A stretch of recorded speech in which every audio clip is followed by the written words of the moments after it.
Okay.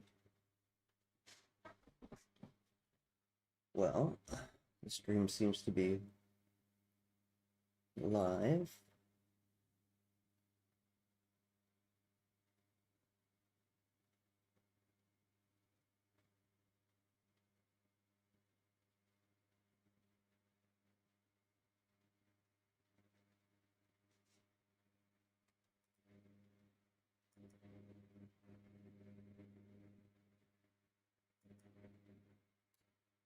We just wait and see if anybody wants to join.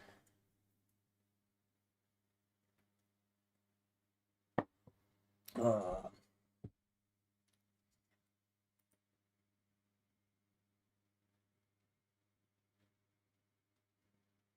oh, hey, welcome.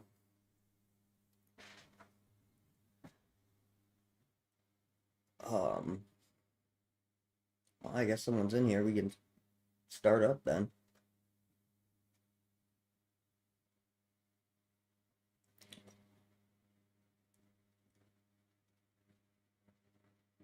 Oh, oh, they left. All right. Well, I guess I might as well start talking. Maybe people will show up. So today we today we are talking about revised cards. These are the cards that I don't know what I'm trying to say. They're the cards in revised. So we'll be going over every card, starting at the top, working our way down, talking about them, and hopefully we get some people in here and can discuss them. So it's not just stuff that I'm saying. Um, but yeah. So I guess without further ado, I guess without further ado, we will start with Animate Wall. Animate Wall is a white enchantment, costs a single white mana. The old text on it is enchant wall, target wall can now attack. Target wall's power and toughness are unchanged by this enchantment, even if its power is 0. Hey, welcome, dude. Um, Somebody asked me about getting captions on the stream. To do that, I had to go with normal latency, and I'm not quite sure how far that latency is. I guess I'll get a better grasp on that as people interact in chat. But welcome, everybody. It's good to have people here. Um, but yeah, so if we can, what the fuck am I trying to say? Basically, yeah. If it sounds like I'm ignoring your message, I'm not. I just am probably a few steps ahead of you, or not necessarily a few steps ahead of you. Just haven't gotten the message yet. Um, but yeah, welcome, welcome, welcome, welcome. Um, there's only been one stream so far, dude. Um, oh, that's nice. Thank you. Yeah, there's only been the one stream so far. I just did it on, I want to say it was Friday. It might have been Thursday or Friday. But that stream went super well. A lot of people showed up. A lot of people talked with me. It was a lot more fun than I thought. I'd been kind of holding out on streaming because it's kind of stressful to, you know, be live and have just spew your thoughts out unfiltered. Yeah, yeah. I'm glad you were only half bummed. Um, that's okay. That stream, nothing really happened in that stream. It wasn't all that entertaining, I would argue, but it was nice to talk to people. Um, but I've derailed myself. We're talking about Animate Dead. If anyone has any opinions on it, it's okay, right? It's a card that depends heavily on what kind of walls. We have not analyzed the face on Animate Wall yet. We will. It's fantastic. Hey, Link. It's good to see you here. Good to see you here. Um, you guys are very early. We've basically just started. I've been 5 minutes, and a lot of that was nothing. Um, so you guys haven't missed much. Um, I guess we can talk about the face. The face is hilarious. The art on this card is great. It's one of my favorite things about this card. Um, his little arms and feet for some reason, and that face. And the person is like the wizard who's casting the spell on the animate wall, right? But the perspective shows like she's like not even looking at the wall, which is pretty funny, in my opinion. The art's fantastic. Oh my God. Half Frylock, half Shake. Thanks. I will never be able to unsee that. Uh, Oh, that's fantastic. Um, but yeah, the card itself, it depends entirely on um what walls are in the set, right? As far as revised, there's like Wall of Fire and I think Wall of Water is the one where you can pump its power. Those are really good with this, I guess, if you want to do something like that. Um,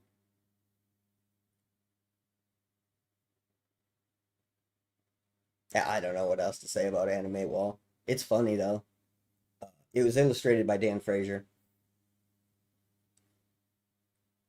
Um, bu- bu- bu- but yeah, does anyone else have any hot takes about Animate Wall they want on the record?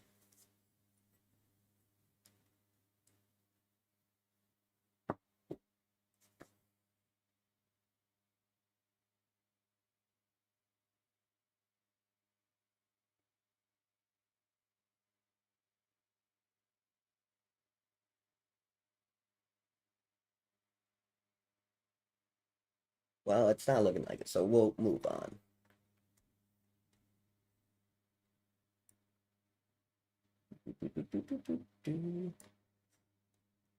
Armageddon. So Armageddon is a really, really good card, right? Uh, Armageddon's fantastic to me because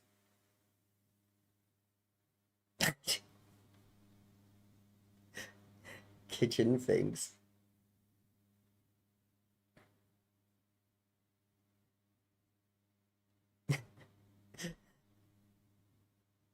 Very true dart themed. Man, that delay is kind of a lot. Maybe I shouldn't have done normal latency. Tell me what you guys think. If it ruins the situation, I might just reset the stream.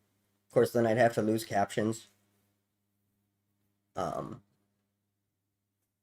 but yeah. Anyways,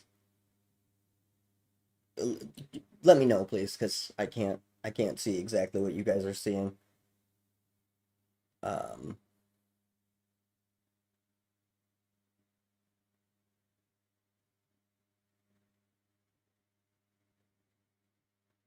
anyways, while I wait on that, Armageddon, three and a white to destroy all lands in play. This is obviously super, super insane. I like that Wrath of God is two white pips, so you gotta kind of like commit to white to do that, but you can Armageddon in five color with like no problem, which is just kind of insane. It's a super wild card. Oh, okay, yeah, yeah, yeah. I didn't consider reaction time as part of the situation. Good looking out. Um, yeah, and formulating thoughts, right. Okay. As long as it's not so bad that people are struggling to keep up with what's going on. If that's not a problem, we'll keep it like that. That way the captions can stay up. Um, any thoughts on Armageddon? The art is really fantastic. Jesper Meerfors did the art on this one, and I like it, but I kind of like all the art, to be honest, even the ones that are bad. But this one is not bad. Very good. Very classic. It's such a good card, though. Yeah, you're not wrong, Link. It's funny because Armageddon is like a little bit less good in like ABU. We're talking about revised, which is a different set, kind of. But with, yeah, has not been matched. But with ABU, you had like the Moxen and like Black Lotus and stuff like that.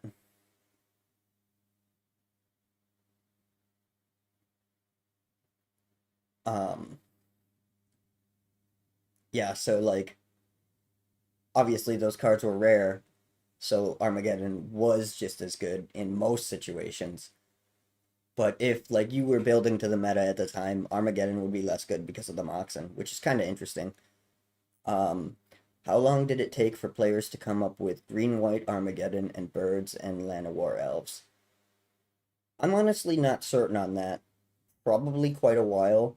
Obviously, back in the day, it would depend entirely on playgroups because the internet wasn't as pervasive and people just weren't as communicative, right? Like they were more in their little pockets. So every meta would have been different, and what cards were good would be what cards the people valued.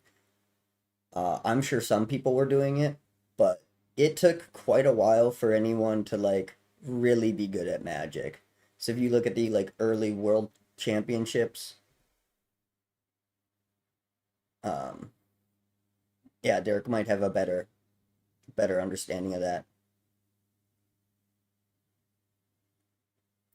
But if you do look at like the world championship decks from the first world tournament, they were pretty bad by what we understand of card games today.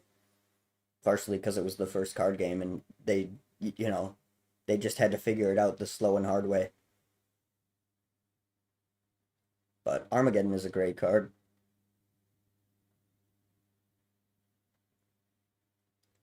And it has never been matched. The Duelist was the only info you got in the UK. Yeah, I could for sure see that. Because that was the main way people got, like there was the Duelist. There was also Scry and Inquest.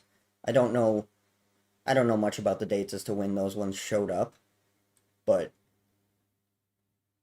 even that was like not great, right? Because the Inquest was not good at Magic back in the day.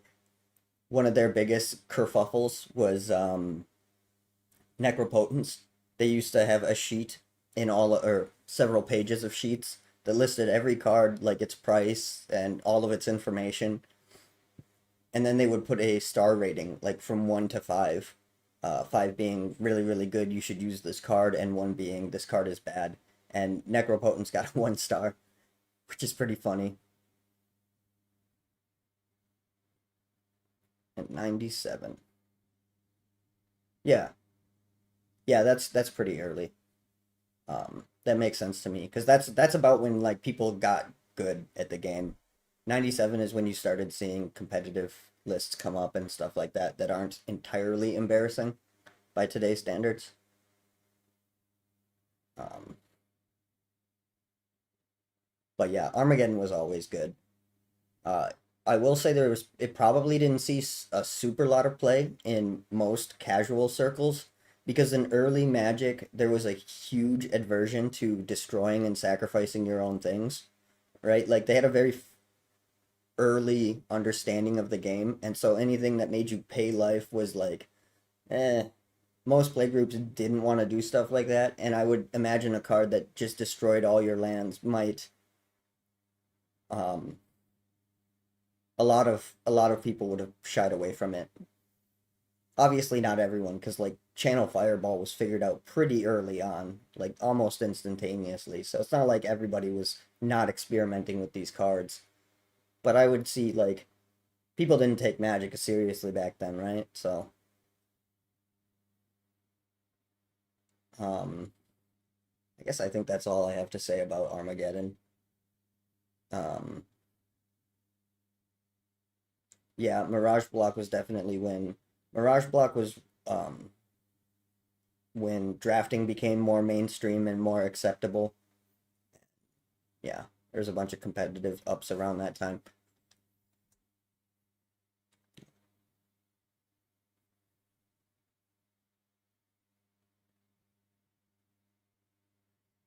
Oh yeah, back during Satanic Panic. That's cool that you the staff at your Catholic school was pretty open-minded about it. It's really like, I don't know, it's not that big a deal, right? The uh the religious overtones are are definitely interesting, but it's not like it's just a game, right? Like it doesn't have anything to do with whatever your beliefs are or things like that. It's just a story in a fantasy world. But I think that's where the satanic panic thing kind of comes from is some people just really struggle to separate from fiction. They don't like fantasy worlds for whatever reason. Um, but I'm close to talking about stuff I don't know anything about, so let's just move back to Magic.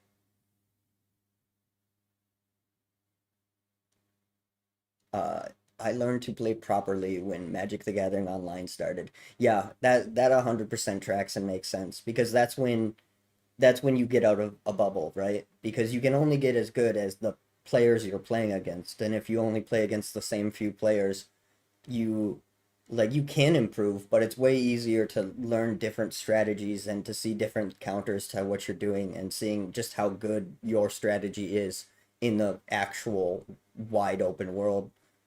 And Magic the Gathering Online enabled that for practically everyone, right?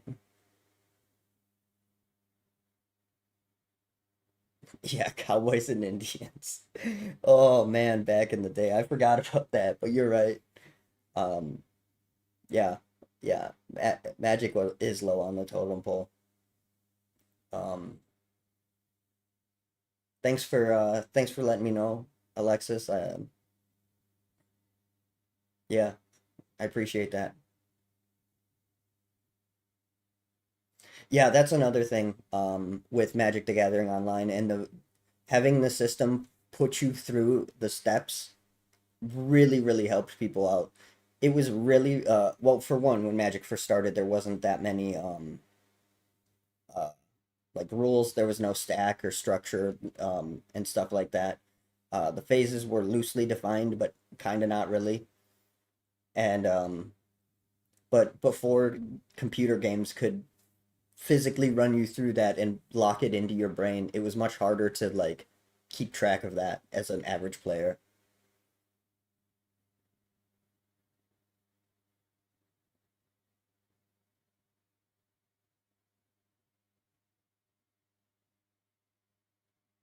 Um, Sorry for not talking about the topic of the vid. That's all right. Like we're here to chat. Um,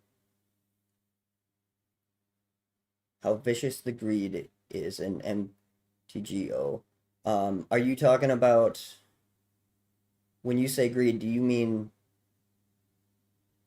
like the money cost, or are you talking about like how players play the game? If you're talking about money, I haven't played MTGO in a while. It is cheaper than paper, and there are some cards. Well, it changes because it's just like the real world market where it depends on availability, and there is some limit to getting cards in MTGO. Um, but they do reprint cards in MTGO that they don't in paper. So like it's fairly easy. Like it's way easier to get a Mox in MTGO than it is in paper, unless you just proxy. Um,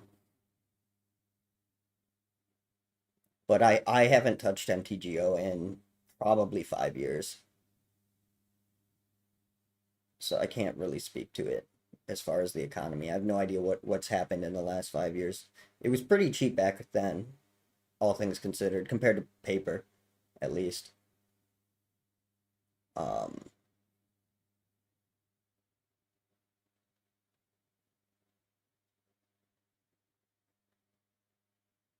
all we had to go by is a single beat up copy of the original Player's Pocket guidebook. Are you talking, what is it? The revised edition is when that came out? That book is hilarious. I haven't read it all the way through, but there is a lot of nonsense in that book. Um, some of it, like, I found their explanation of banding to be pretty decent. Um, but we'll move on a little bit here, just to like act like we're doing what I said we would do. and we'll talk about balance. Balance is a really good card. Costs one and a white, and each player chooses a number of lands they control equal to the number of lands controlled by the player who controls the fewest, then sacrifices the rest. Players discard cards and sacrifice creatures the same way. Fun stuff. Fun stuff. Um, I really like this art. Before we get too far into the card, it was illustrated by Mark Poole, and I just think it's fun. I think it's pretty fantastic. Um, Balance is really good. Balance is interesting because it's a card you have to like build around to some degree, and depending on the game state, it can be really good or really bad. But I mean, I guess that's true with all cards, but especially cards like Balance. Yeah, it is a very balanced card. Uh, oh, Balance got yeah, fourth edition is when Balance got axed. That's really interesting because because Wheel of Fortune is another one that got pretty far. I think it only got to revised. It could have got to fourth edition. Um, Contract from Below made it way farther than you would expect. It's interesting how they like chose which cards to take out and which cards they thought were fine. Because Channel also made it to like fourth or fifth edition, which is kind of funny. Um, yeah, I don't know. It's just hard to to even like how did a card like this make it so far, right? Strip Mine's another one that they kept putting in, which is crazy. I don't mind Strip Mine. I think it's balanced, but if you don't like Strip Mine, a four of Strip Mine in practically every deck, you're not gonna like Strip Mine being around. Um, but yeah, balance is crazy, right? Like it's so good. It's two mana. Yeah, there are still anti cards in fourth edition. Um, they uh they stuck with that longer than you would expect. Uh, I obviously wasn't there, and certainly not in every play group at the time. But from what I've heard, is anti was pretty much hated by most players since the exact beginning of the game, and it makes sense. People put a lot of value on these cards. They really felt some way about them. Um, where was oh yeah, balance is super busted, right? Like you can obviously the funny thing to do with it is to play with Moxen and stuff like that, spam out artifacts and enchantments because those aren't affected, and then balance, and then you just basically mind twist your opponent, blow up any of the creatures they have if you're not running creatures, um, and blow up all their lands for 2 mana. It's just insane. In revised, the Moxen aren't in the list, obviously, so that's not as much of a concern. Yeah, it's pretty good. Um,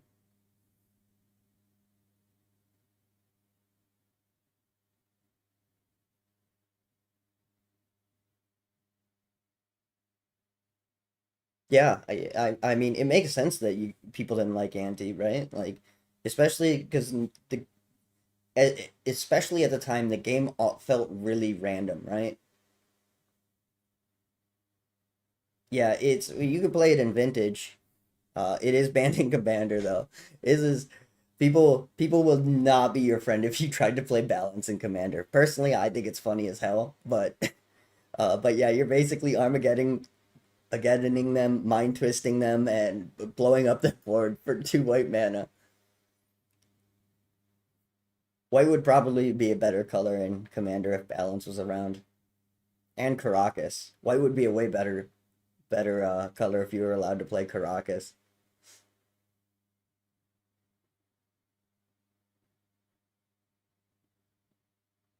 With all these set reviews, would you enjoy building block decks like Fallen Empires decks and stuff?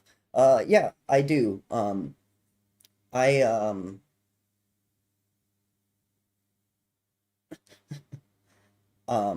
I do enjoy stuff like that. Generally, instead of doing well, you said block decks. So like yes, I do. In fact, I do that quite a bit. I build decks mostly in the meta of the first three sets, so ABU, Antiquities, and Arabian Nights, and then I build some decks for like Legends to Fallen Empires, and I enjoy it. I enjoy building decks. I do that a lot in my spare time. Most of them I like put together to just see if the idea will work, run a couple of test hands, and then never touch it again. But some of them I actually build. Um, Once I get a little bit further along with this whole streaming thing, I do plan on streaming actual card games with like actual decks that I've built, but I just can't do that yet. Once I get a little better at this and get a better camera and get my setup going, then I'll try doing that. So if you saw the Pocket Cube gameplay video, if you liked that kind of stuff, think of that, except also while talking to chat. Um, is there any other questions I get? Maybe once every couple months, our folks would get us a pack at Kmart. Plus, gambling bad. Yeah, gambling is bad. It is just kind of straight up gambling for kids, right? Like they try to avoid talking about that, but that's kind of what it is. Um, and yeah, and to be fair, it was perfectly reasonable of your folks to act that way, right? Because it's just a pack of cardboard, right? Like they would see no utility or value in it unless they played the game with you. Um, but yeah, balance good, balance good. Um, it's a card that kind of gets worse as the card pool gets weaker, right? So like if you take away the really busted stuff, obviously balance can't do as much. Um,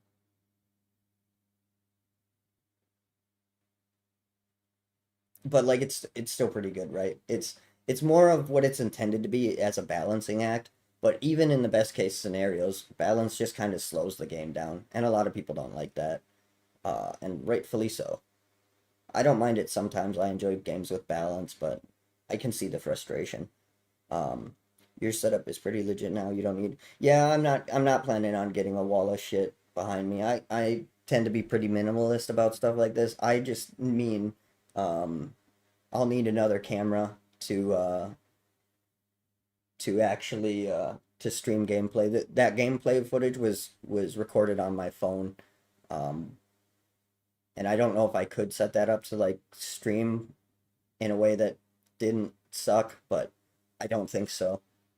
I just need to figure out how to do that setup. I not need to pick up a bunch of crap. It is crazy that they were creating anti cards up to until Homelands. It's really funny to think about. It's especially funny because most of the anti cards are honestly pretty bad, right? There's Contract from Below, which we will be talking about later, and that's like really good. Probably the best card ever printed in Magic.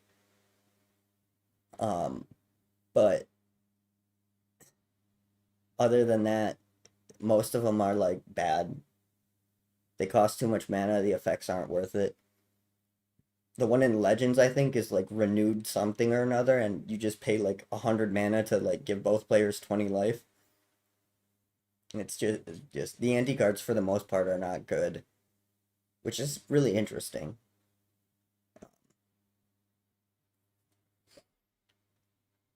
Glad to be catching a stream. Hey, thanks. Glad to have you here. Appreciate that you like the videos. Uh,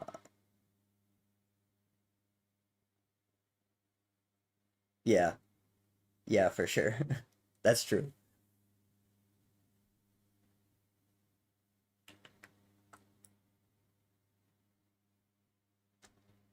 Banala Shiro. Um, I like Banala Shiro. Banala Shiro is a 1/1 for 1 mana, and it has bands or banding. Does everyone know and or understand how banding works? If you don't, there is this nice little block of text there that'll explain it. It's complicated. It's simple. It's It's thematic, uh, but it's complicated, and it also bogs the game down. Um, Banala Shiro itself is a pretty good card. Obviously, this is a white weenie style deck, right? You still don't. Don't worry about it. Don't worry about it. Just concede every game where anyone plays a banding creature against you, and then you never have to worry about it, right? Problem solved. Um, Vanilla Hero is pretty good, right? Like it's probably not the best white weenie even at the time, but it's pretty good. Banding can do some fun things, and it also just makes it annoying as hell for your opponent to figure out what the hell you're doing. It makes blocking, figuring out blocking and attacking a lot more complicated. So at the very least, it adds a bit of cognitive load to your opponent. But beyond that, it's a 1-1, right? There isn't too much to say about it. I don't think it sees play anywhere other than people.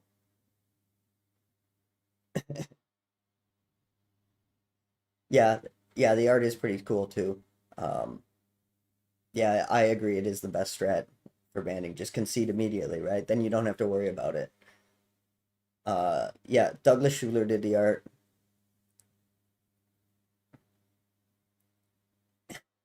She looks so serious.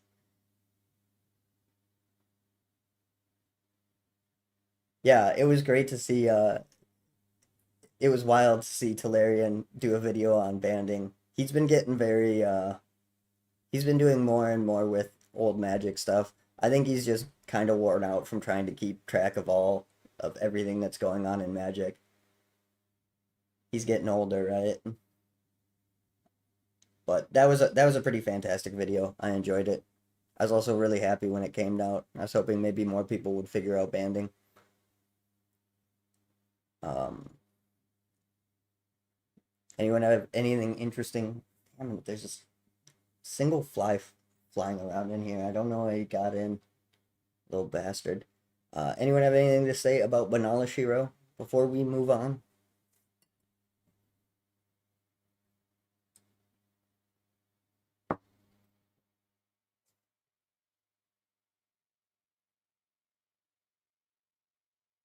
Yeah, I would say so.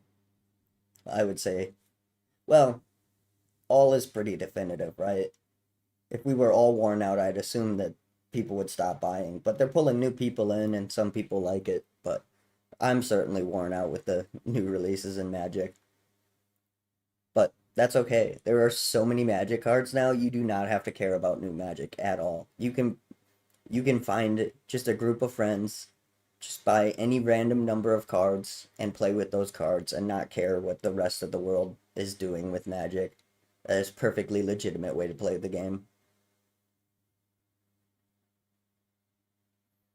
Um, yeah, all right. I don't think anyone else has. Oh,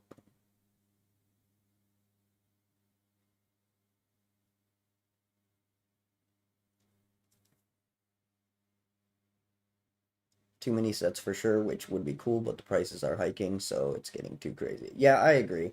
It's hard to just like a lot of people are struggling right now. It's hard to justify that much money for what is essentially just a game, right? Like, and investing in it like it's an investment vehicle is pretty risky too. You certainly can make money, but a card gets reprinted and it drops and you're just screwed, right? Like it's crazy. Um, so the price of it all going up definitely sucks. And the too many sets, I feel two ways about it. One, I do agree it's too much and it's hard to keep up, but part of me kind of likes it just because when Richard Garfield like created the game, kind of the idea was is that the world was unknowable and you wouldn't know what could come against you, and there is some excitement to that. And we are closer to that today than we were then. Pre-modern does rock. Um, making a commander focused around banding is hilarious. You are gonna annoy a lot of people, but it would be fun to play with. Um, and yeah, not surprised it would use Banala Shiro, right? It's like the definitive bander. Like, it's not the best by any means, but it is the most like, hey, look, banding. Pre-modern does rock. I don't remember if I responded to that, but pre-modern does rock. It's gaining in popularity too. I don't play it or keep track of it too much, but it's really interesting. Every time I see a deck list for it, I'm like, holy cow, what are you guys doing? Um,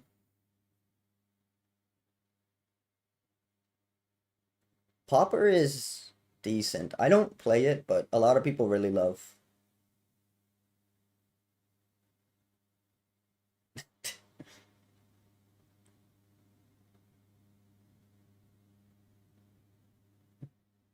I've heard that I look like Big O Mortison. Raging River is great. I love Raging River. Raging River is a solid card that people don't understand enough or play with enough, which makes sense. They stopped printing it after Unlimited, so it's expensive and not that good. People are playing Domain in pre-modern. That is so funny. Uh, the last thing I saw about it was a standstill deck that used fucking didgeridoo to put Minotaurs on the field without casting spells. And I thought, man, this is magic.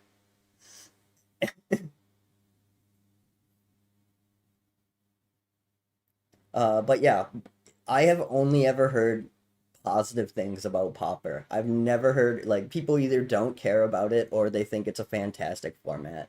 Um, but I've heard good things about it. And it's definitely an accessible format, right? Because everything's a common.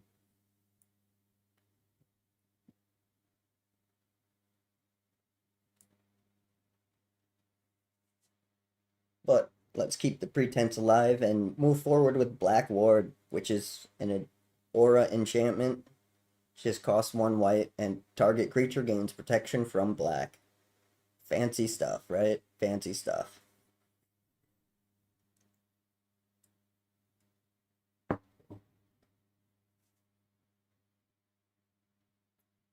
Um,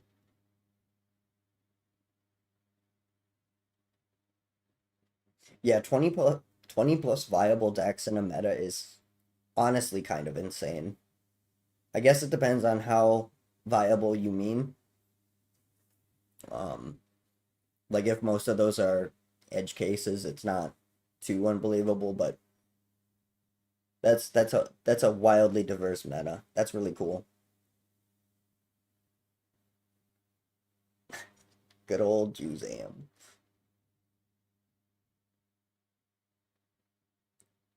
Uh, yeah, yeah. Protection from black on a card is pretty interesting. The card itself isn't good, right? Because you're dedicating an entire card slot just to this one potentially niche thing. Um, like terror is in the card pool, right? So there's some particular reason to use this and drain life and um, I guess that's pretty much it. Other than black creatures for dealing black damage and revise, I might be not thinking of something, but the use cases are minimal. Um, I don't know. I don't think cards like these are good, but they are cool.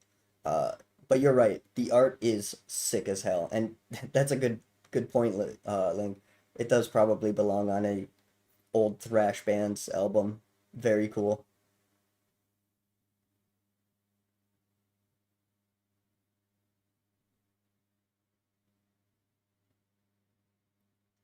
Is Soulburn in revised? Okay. Um, I like I love how focused around the colors OG Magic is. Yeah, that's one of my yeah, you're right. Pestilence is still around, I think. Yeah, Pestilence is another one. So yeah, you could use that's probably the best use case actually of Black Ward is using it with Pestilence if you are going to do some pestilence combos or pestilencing, put it on a creature and preferably like a creature with regenerate, right? Um, and then yeah, you could pestilence. That's a good call. Uh, what was yes, the colors. I got distracted. Sorry about that. Yeah, that's one of my favorite things about old school Magic too, is just how important the color pie was in all manner of things. There's a lot more color hate. Most of it's not good, but it's all kind of interesting. Some of it's pretty brutal if you like run across it and don't have any way to deal with it. Um, but like as you get more optimized, it ends up getting pushed out most of the time. Um, But yeah, but not only just that, but they also had the philosophy of the enemy colors and the ally colors, right? Where it was kind of harder to make enemy color decks work. That does kind of that kind of isn't true with like City of Brass and the original dual lands, but the fact that they tried to sit around that, um, yeah, I like the color pie stuff in the early things. It's one of the things that attracts me most to old school Magic, that the art and the simplicity and power of the designs.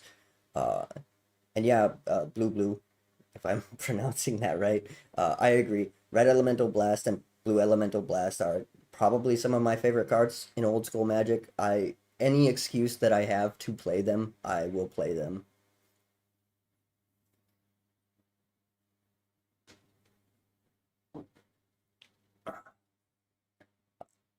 Yeah, and they're fantastic. Red Elemental Blast is kind of way better, especially in old school, because just the blue cards are mostly better. But red does have some powerful cards, right? Like Lightning Bolt is pretty fucking good. Wheel of Fortune is excellent. Um,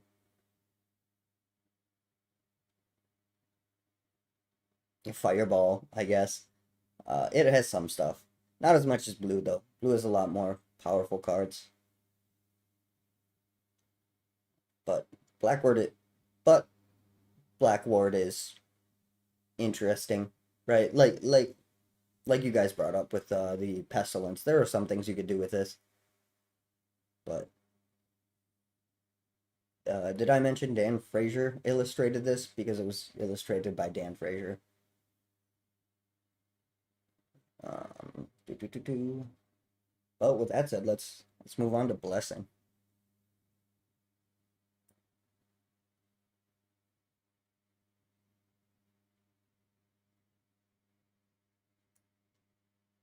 Um,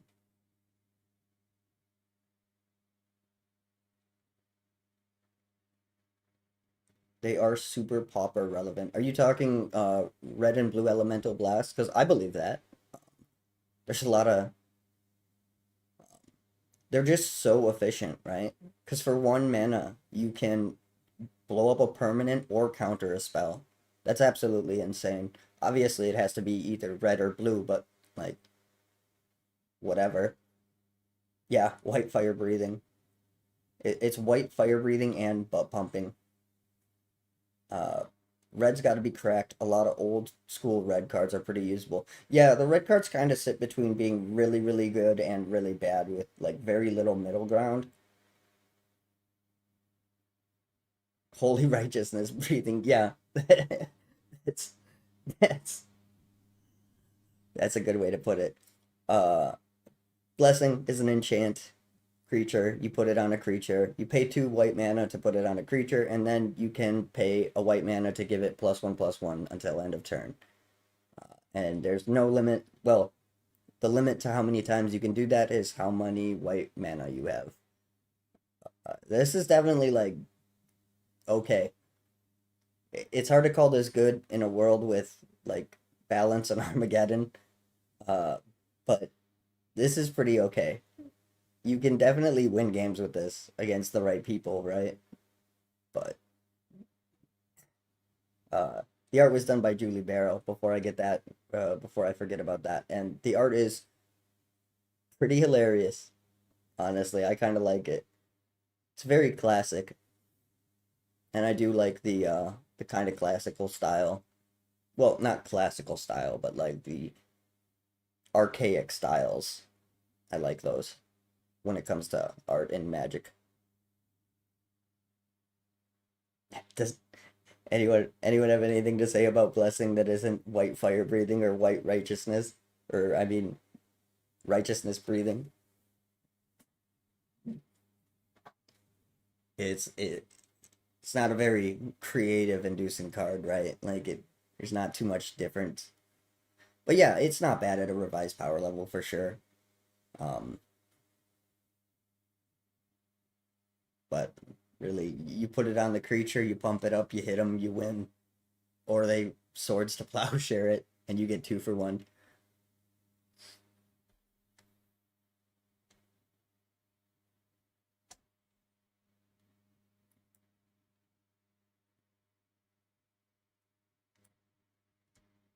Speaking of cards, there isn't too much to say about. We have Blue Ward. Blue Ward is an enchantment, and target creature gains protection from blue. So blue doesn't normally do direct damage, but they do in revised, right? So there's Prodigal Sorcerer. I think they pulled Psionic Blast. Is Psionic Blast in revised? Does anyone know off the top of their head? I can't remember.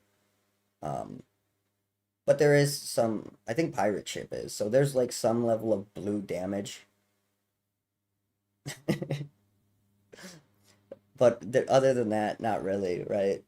I guess you can protect your thing from getting unsummoned if that would be a deal breaker for you. That's like the best you got though. Illustrated by Dan Frazier, really cool. Um, yeah. Let's talk about Castle.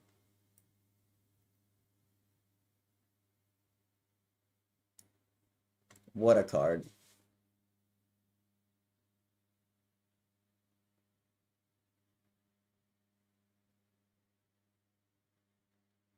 Yeah, that's true.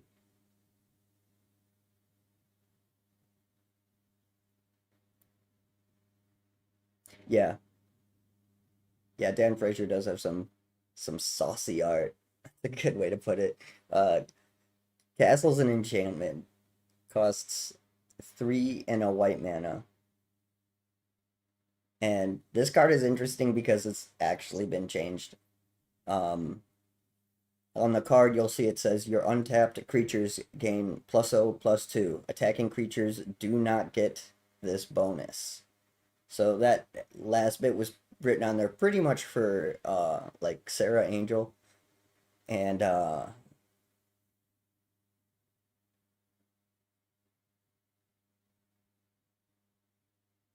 well they changed it.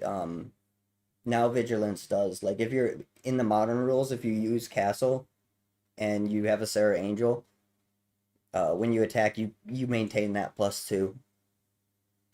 So they effectively, yeah, you use it for better blockers.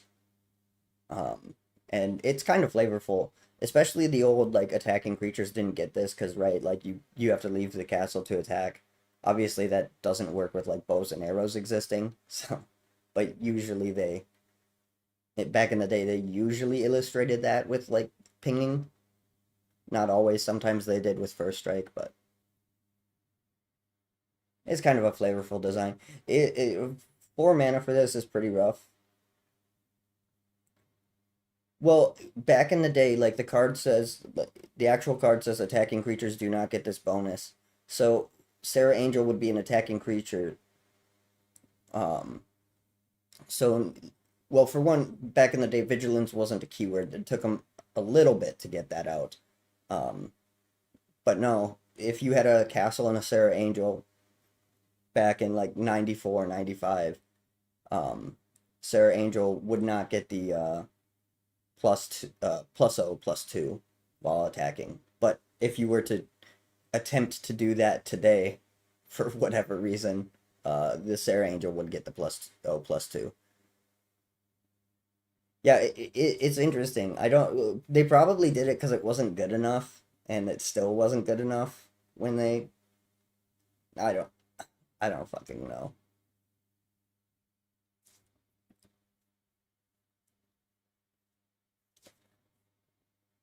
I wonder how popular were wall decks. According to like the old Usenets and stuff like that, they were okay. They were fairly popular. They weren't like considered super good. They were just super annoying against people that didn't run enough removal. So like at the very low level, they were pretty popular. I would presume, based on what I've seen written on the internet at the time, but it's hard to say, right? Um, Castle's art is pretty cool. Nice little whitewashed castle.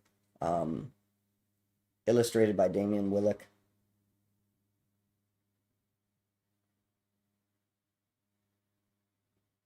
The game was in an experimental stage at that point. They were worried about power creep back then. They honestly, well, Richard was. Richard was definitely super worried about power creep back in the day, um, because he approached this game from like a mathematical perspective, and so he figured with just the amount of variables an ever expanding game would have, it would be like impossible to prevent it.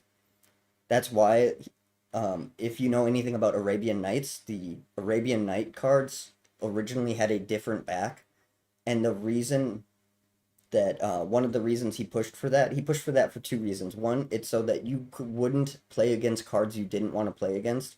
He like figured not everyone would be able to get the expansion, so if they didn't want to play against those cards, there needed to be an identifiable way to like prove that those cards came from where they came from.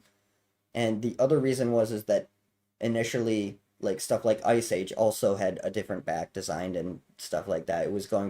They were going to be like separate games where these are the cards you can use in this, and then if you want to put them all together, you certainly can, but that's an more of an opt-in experience. So there definitely was concern about power creep. I think it was more just not fully understanding the game because it had just come out. They had just designed it. Like at this point, the designers were learning as they went, right? And so you see a lot of like vestigial designs because of that.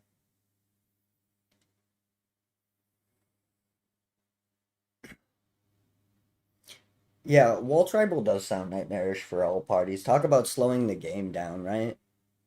I mean, it kind of has one of two outcomes. Either you have the removal to deal with the walls, and then it doesn't matter, and it's like no different to any other creature deck, or you don't, and you just stare at a wall all game.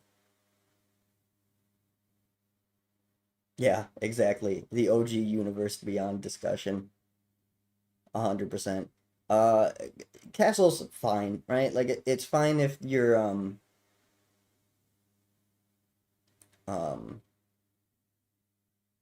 a creature versus creature decks. Castle's pretty good, but in not that situation, it's not good. Does anyone else have anything to add about Castle before we move on?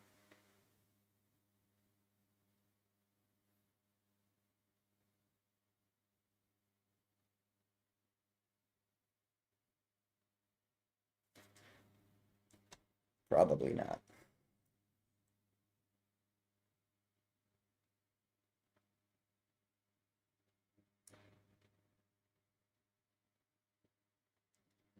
Yeah, Link. There are there Animate Wall was one of the first. Well, was the first card we talked about.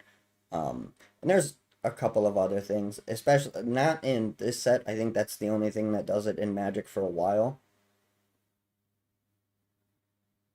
Yeah, Animate Wall. Yep. Um,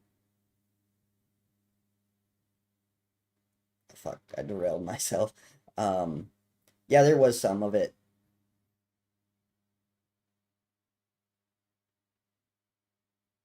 but then you would. The problem with that though is that you'd have to be playing walls with attack power, right? You'd have to be playing Animate Wall, and you'd have to get all that together. Like you could do that, but if you were going to be making a deck that consistent, there's like any other strategy you might as well be using to like work better.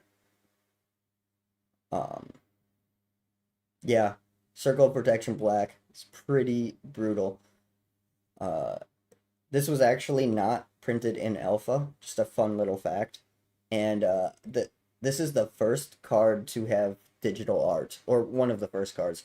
Jesper Meerfors was the art director in the very original stages of the game, and one of the things he initially said is no digital art. So like art can't be made on like, maybe they had Photoshop back then. I think they had different stuff, but there was some issue. I think the artist that was supposed to do protect Circle of Protection Black backed out, so it didn't make it into alpha, and Jesper Mir first had to make it in like 4 hours or 3 hours or probably even less. Whatever he did, he just had to throw something together so that it could make it into beta and then unlimited and then revised. That's a little fun fact about the art.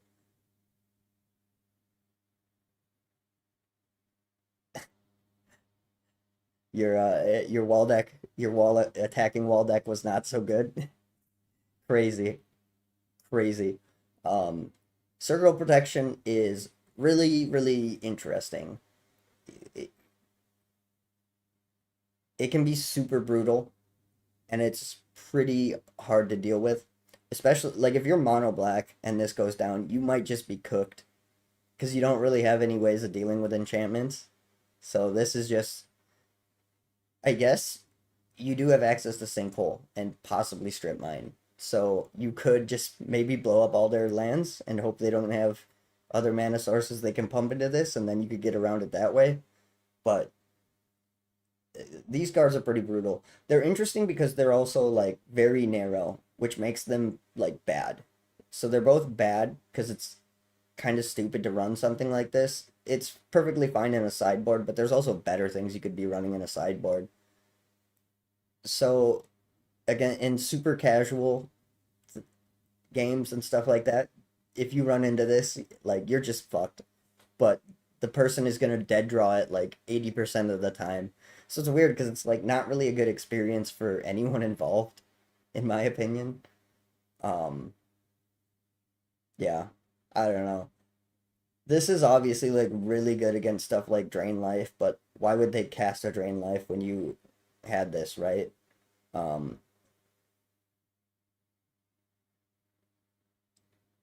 it's interesting against Pestilence, but I wouldn't necessarily say it's super good against Pestilence, especially because how it works now and how it worked at the time is that you could, each activation of Pestilence could either be a single source, or each one of it or all of them could be a single source.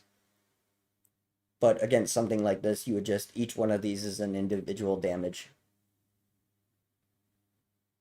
Yeah, right. Like running Circle of Protection's main deck against friends monocolor decks. That's definitely pretty fucking rude. And that's really like, that's where it shines, right? Like that's where a card like this is good, is when you're just fucking on somebody.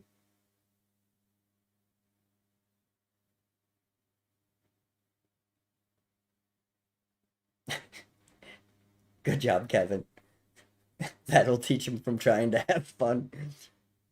Did you have good success with it? How frustrated were they? But that's kind of like, that's kind of the only use of it, right? Like, oh, I'm going against fucking Bimmy, and he sure does like his green cards.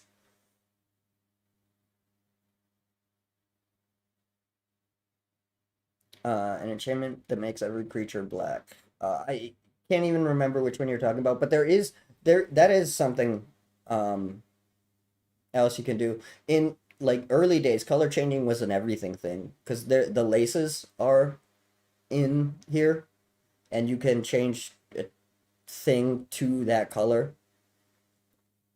Um, they weren't particularly good though.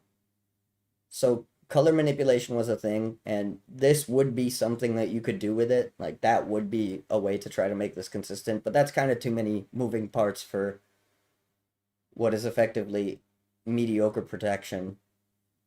Especially when you could just like run force field, which I guess isn't in revised, but it was in ABU. Uh, but yeah, there really, I guess, isn't too much else to say about Circle of Protection Black. It's one of the better ones, I would say. Black and red are probably the best two, depending on this situation. But I still don't think they're like actually good, unless you're playing against a monocolor deck and you know ahead of time. It's pretty cheap doing that too.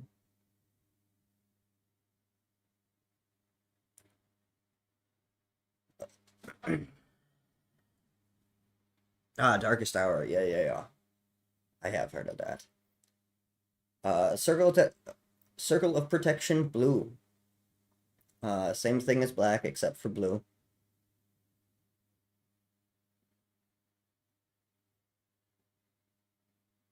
Um, this was illustrated by Damon Willock, and pretty much the same. This one is okay because Prodigal Sorcerer and stuff like that, but it's also not really good. So let's just cruise through these, right? Like blue is probably the worst one, maybe, I don't know. Like whatever the other color deck is, that's the best one.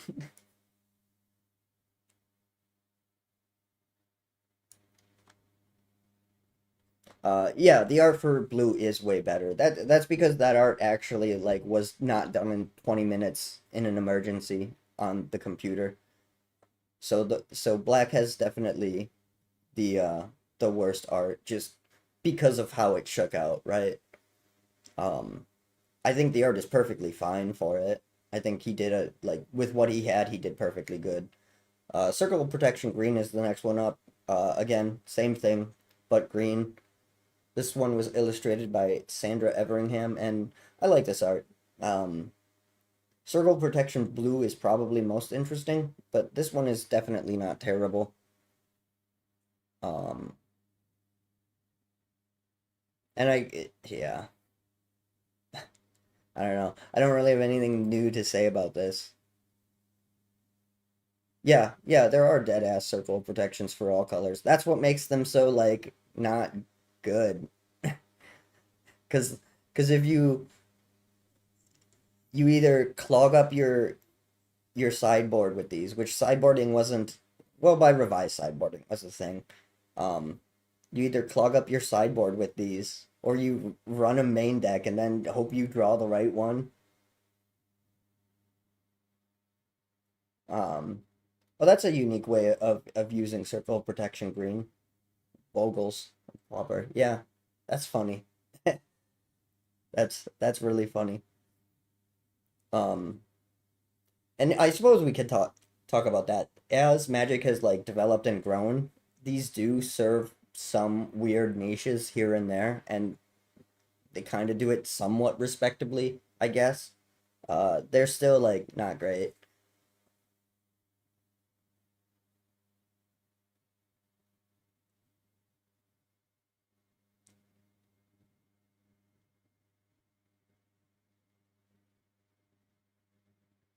Yeah, I see we're talking about circle protection artifacts.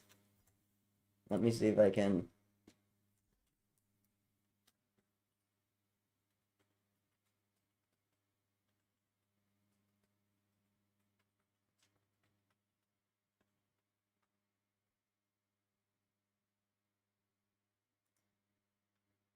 Okay, if I do this right.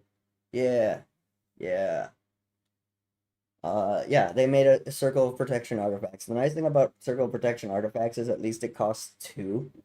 Uh, but yeah, this is a thing that existed. It came out in Antiquities, and then it come out in fourth edition and fifth edition, but it did not make it into revised.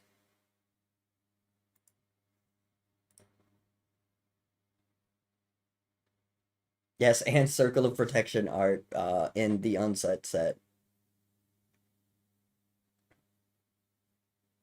Um, but yeah, they're and that's the thing about them. They're very niche. They're very niche cards. But then there's Circle of Protection Red, which is arguably one of the more good circle of protections because red is the color of direct damage and aggro creatures. So it comes up a lot. This one was illustrated by Mark Teaton, and it's pretty good.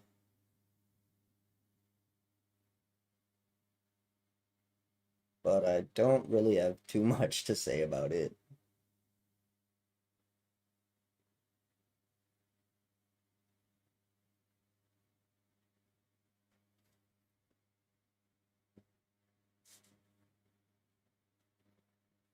Um, yeah, I don't know. I don't have much to say about it. Let's move on to the last one.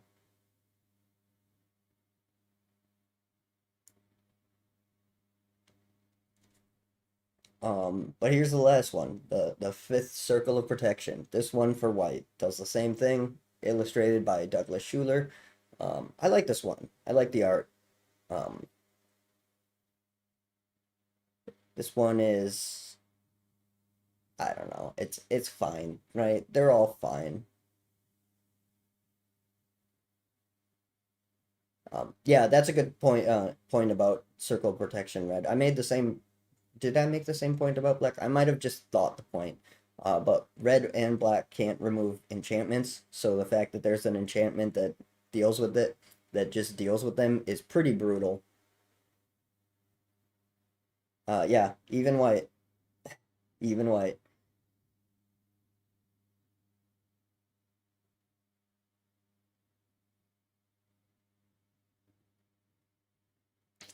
I don't know. I don't have anything else to say about the circle of protections. They're not good.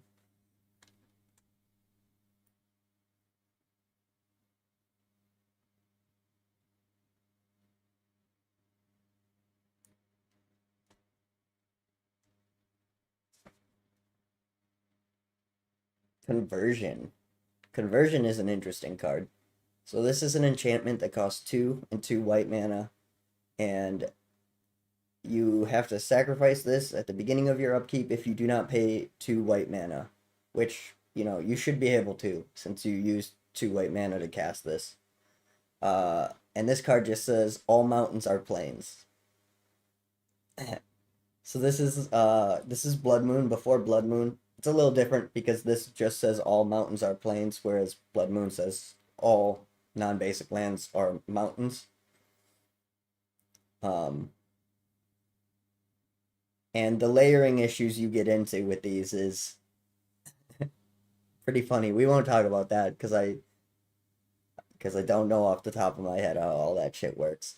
But this card is crazy, right? It's color hate. It only works um against mountains, but like if you are mono red and somebody drops a conversion, um technically you could use, I guess, sunglasses of Urza to like counter that, which is really funny. You are getting into cards so niche. Um but conversion is great. I love it. I think this card is absolutely one of the funniest things in the world. Oh yeah, the color hate is brutal in the old sets. I appreciate it. I enjoy cards like that, but a lot of people do not.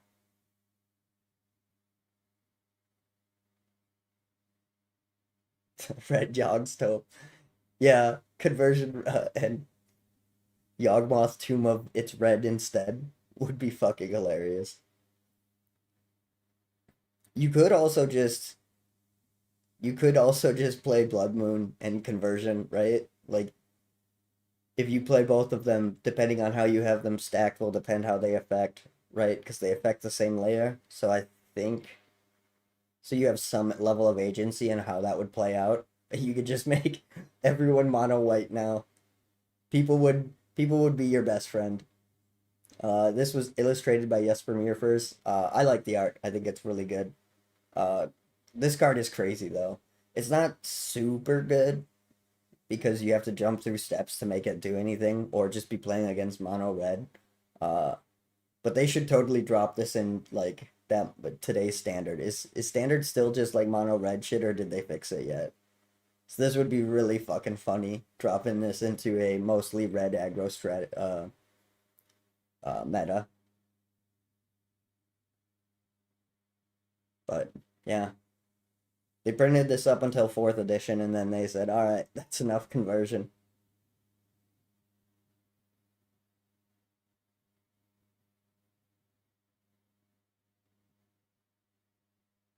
Um, Yeah, I guess that's really all I have to say about it, though.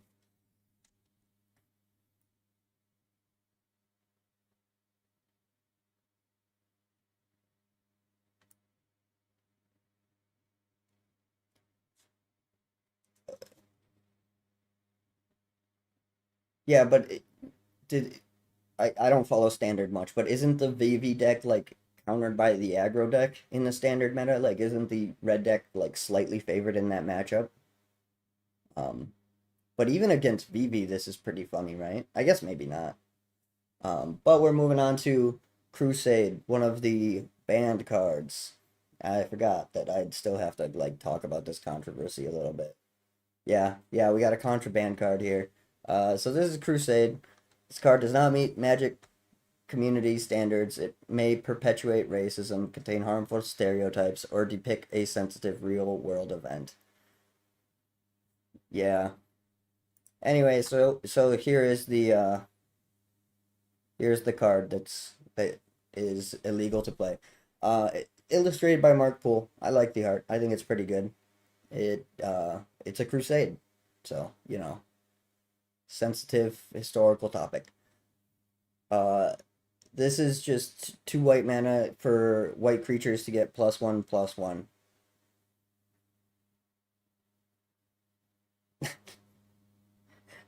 Does anyone actually care?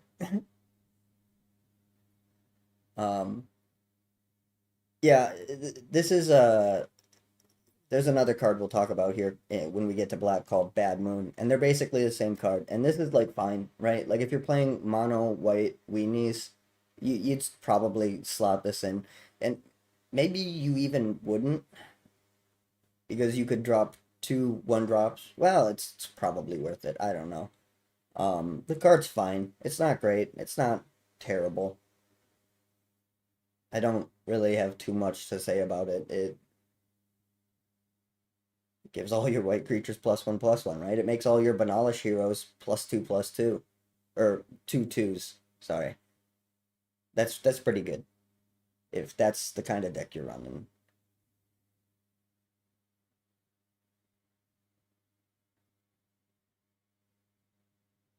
Yeah, I could see mono white not being great in pre-modern.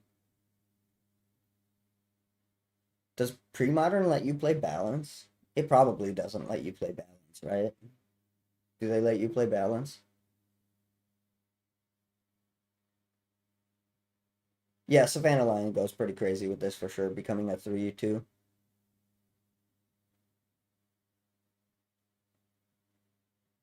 Um,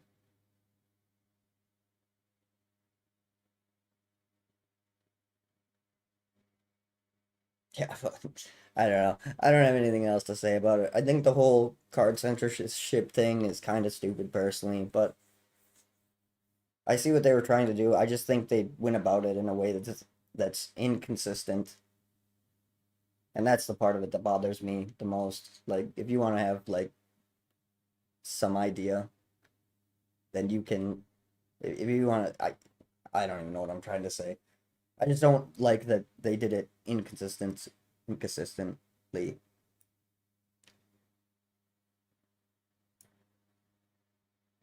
Yeah, I assumed pre-modern had its own ban list. It's just its ban list doesn't pop up on the Scryfall because it's not big enough yet.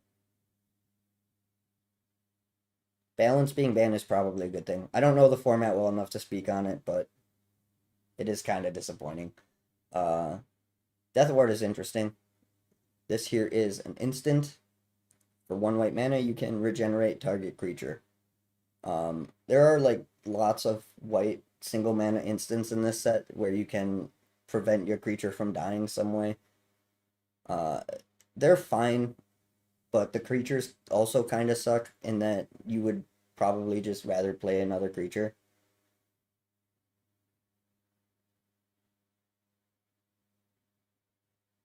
1.4% of the meta. Yeah, that's not awful.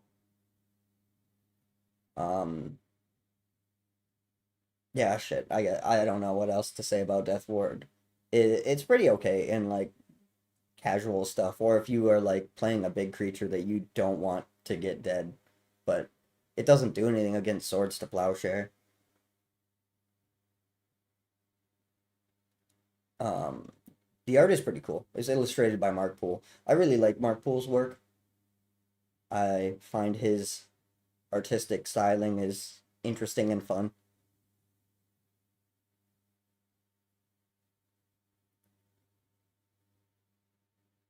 Okay, so I guess I don't know how regeneration works in the comprehensive rules currently, so I can't really answer that for sure. But how it used to work is you respond to any sort of damage or destruction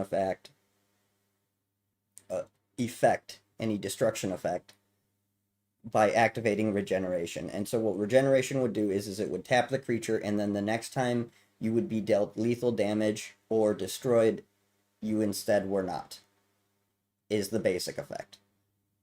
So if someone, like, say you have a death ward, you have a we'll say a Banalish hero on the field, and somebody casts lightning bolt and targets your Banalish hero, you would then respond to the lightning bolt with death ward, regenerate the creature. The Banalish hero would have to be tapped. Um, yeah, that's a good way. That's actually a really good way of putting it. It just doesn't allow it to leave instead.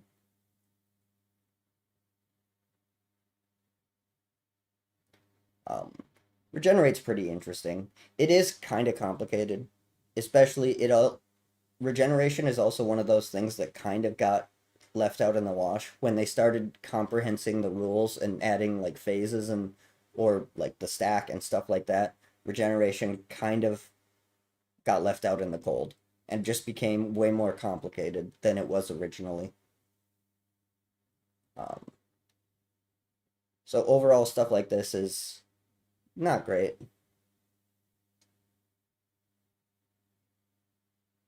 Yeah, chat with the actual definitions. Thank you. That helps out. But yeah, Death Ward is like fine, low end, but it's not good. Like it's not something you would seriously consider playing.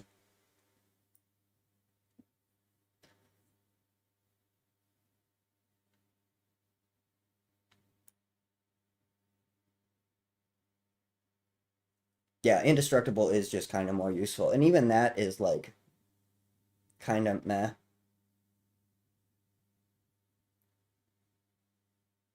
Um, Regeneration is pretty flavorful. Next we have Disenchant. Disenchant, great card. It's an instant for 1 in a white mana. You can target enchantment or artifact is destroyed.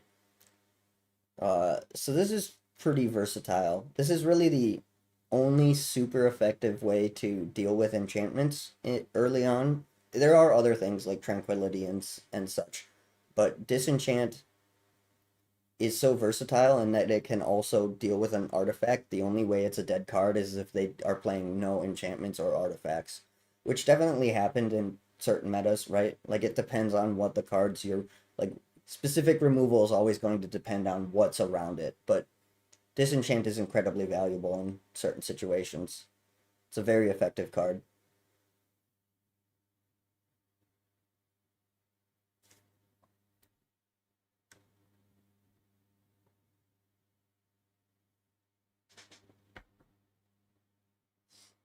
Um,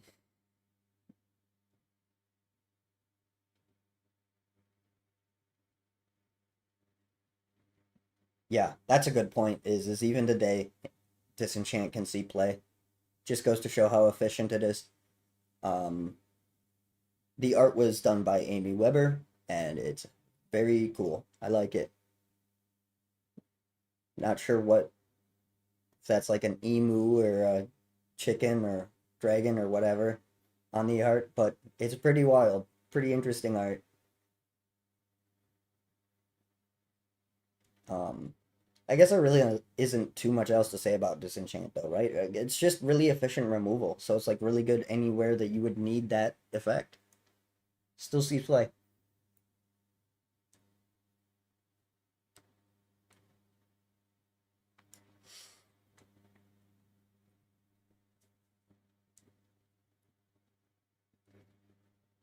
All right. Next we have Eye for an Eye. So this Eye for an Eye is the first reprint we've talked about, I think. I might be wrong on that, but I'm pretty sure. That was not an ABU. Most of the cards we talked about are like pre-printed directly from ABU. This comes from Arabian Nights. This card was originally in Arabian Nights, and it's pretty interesting. So I'll just read the actual text. Eye for an Eye is 2 white mana. It's an instant. Can be cast only when a creature, spell, or effect does damage to you. Eye for an Eye does an equal amount of damage to the controller of that creature, spell, or effect.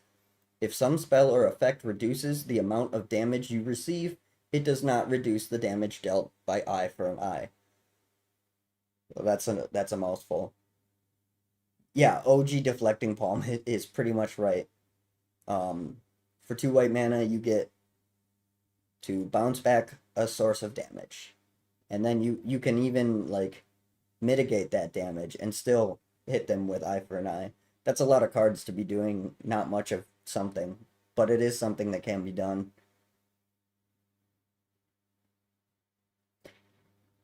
Um, yeah, yeah, I agree, Link. Mr. Poole is one of my favorite artists too. I like his stuff. Uh, yeah, Eye for an Eye, originally from Arabian Nights. It's an interesting card. It definitely can be good and a gotcha. It's not super valuable, or rather, it's niche because its value is entirely dependent on what your opponent is doing.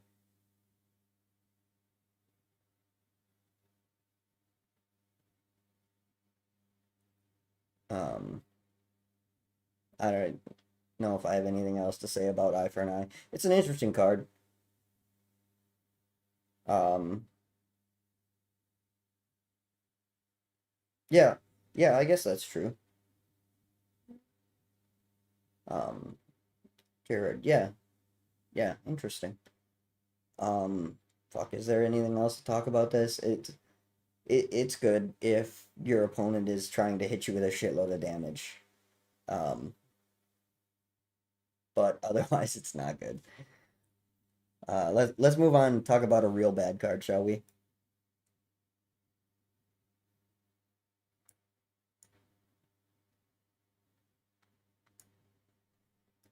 Okay, so next we have Farmstead. If you don't know this card, just buckle up. So it's an enchantment and it costs 3 white mana to cast.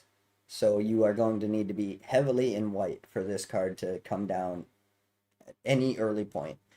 And it is an aura that you can use to enchant a land.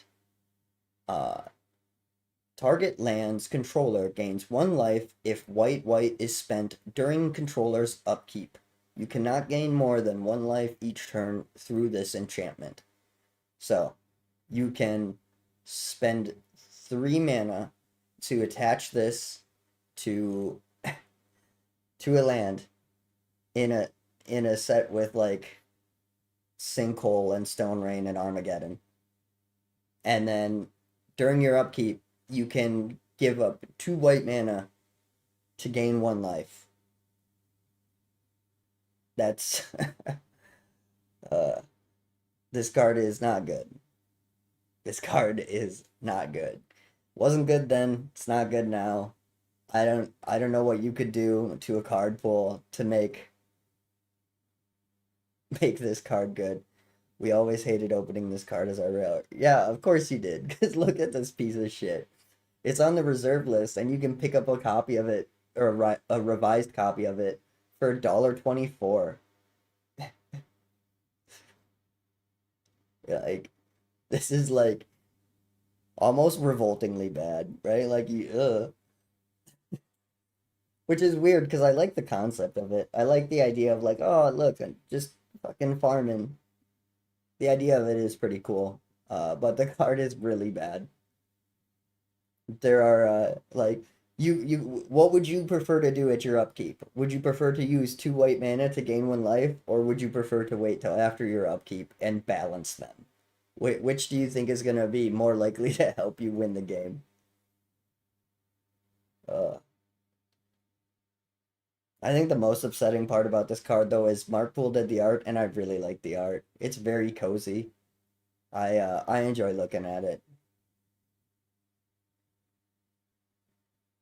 Um, yeah, something like Sand Silos would be better.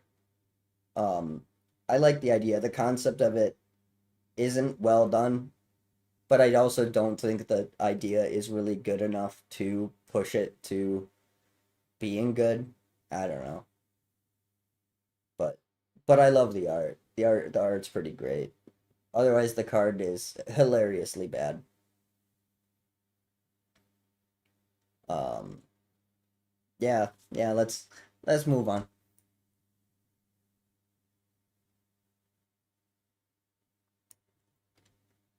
to Green Ward. So this isn't the first. No, we did Black Ward already. Uh, yeah, Green Ward's the same thing as Black Ward, except now it gains protection from green, which is fine, right? It's just like the other ones.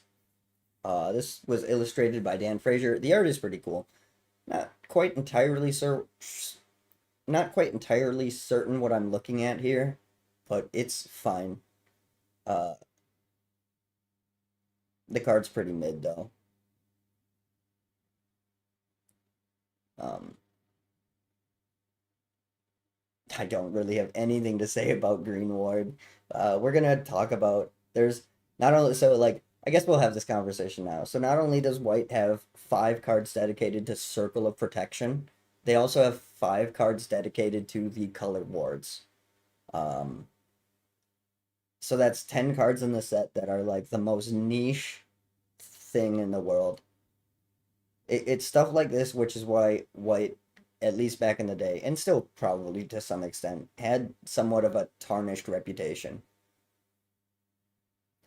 Yeah, that's true. Green is actually good at giving damage back then. Stuff like it is a killer combo with Ass-Leg Leprecha. Get out of here with that. Yeah, Green had stuff like Hurricane.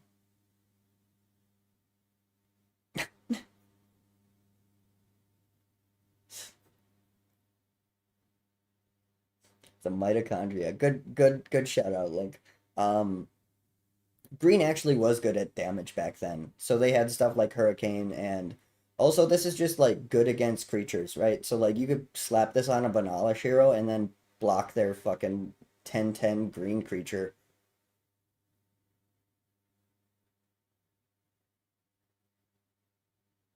Um yeah, the green damage is rather green back in the day was good with damage as long as it was damaging flying creatures. It had very little that could like deal damage to ground creatures other than the fight mechanic, which like came out in Legends, I think. I think Legends had the first fight card. Um oh, but maybe it was Fallen Empires. I don't remember. It's decent, not a great card. Um I can't even remember what I'm talking about, but green did have some ways of dealing damage. This is certainly definitely like somewhat useful, but again, it's only useful if they have green cards, or I guess if you combo it with Assling Leprechaun, which is a funny fucking thing to do. Um, yeah, I don't really have much else to say about Green Ward though, so we'll just hunker on down, shall we?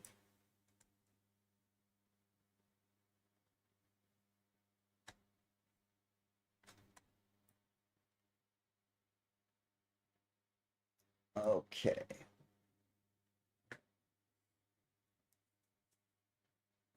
Guardian Angel. Sick art on this one.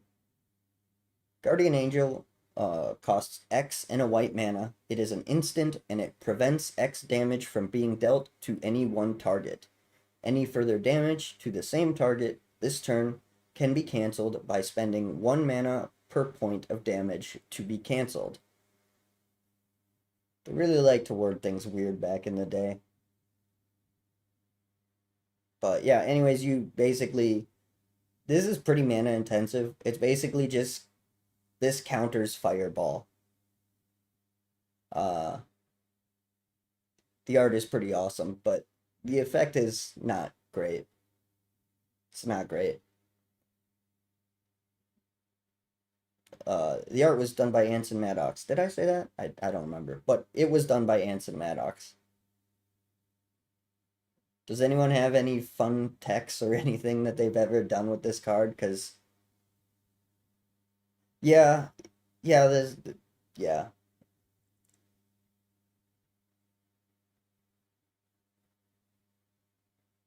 It was in the dark. Yes, thank you. That's where I saw it. Some of these sets are blending together for me. I appreciate that.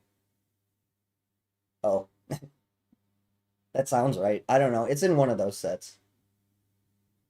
Um,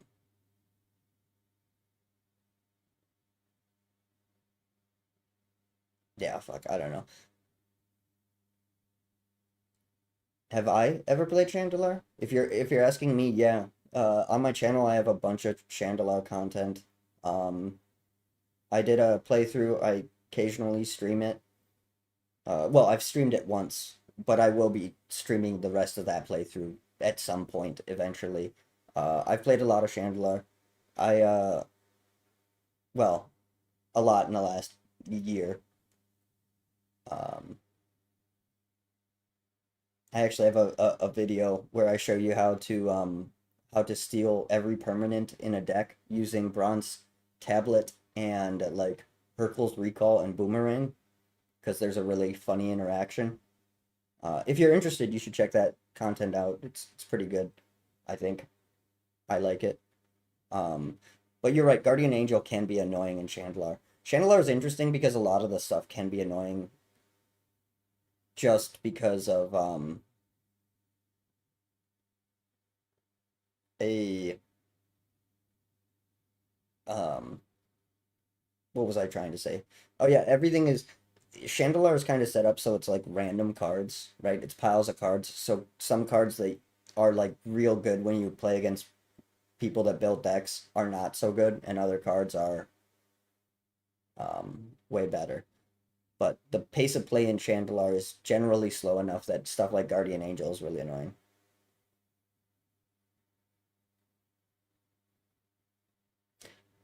No, this one is specific. Well, the errata is specifically prevent the next X damage that would be dealt to any target this turn. Until end of turn, you may pay one anytime you could cast an instant.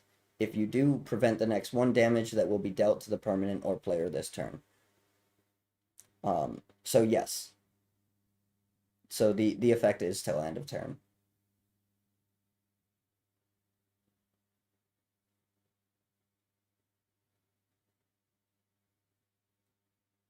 Uh, yeah.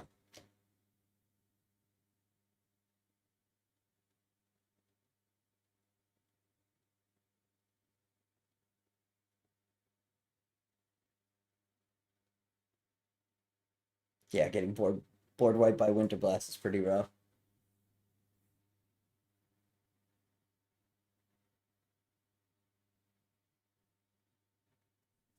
Oh hey, no man, no worries on derailing. Yes, Sentinel is it in antiquities. There's a card called Sentinel Mage. First off, the word Sentinel is just lunatic backwards, and but it is also a fact. It's part of the island of people that were hanging out during the Brothers' War. So what was the name of that island? I can't remember. But there was a island off to the coast that was just big trees and nature and people hanging out.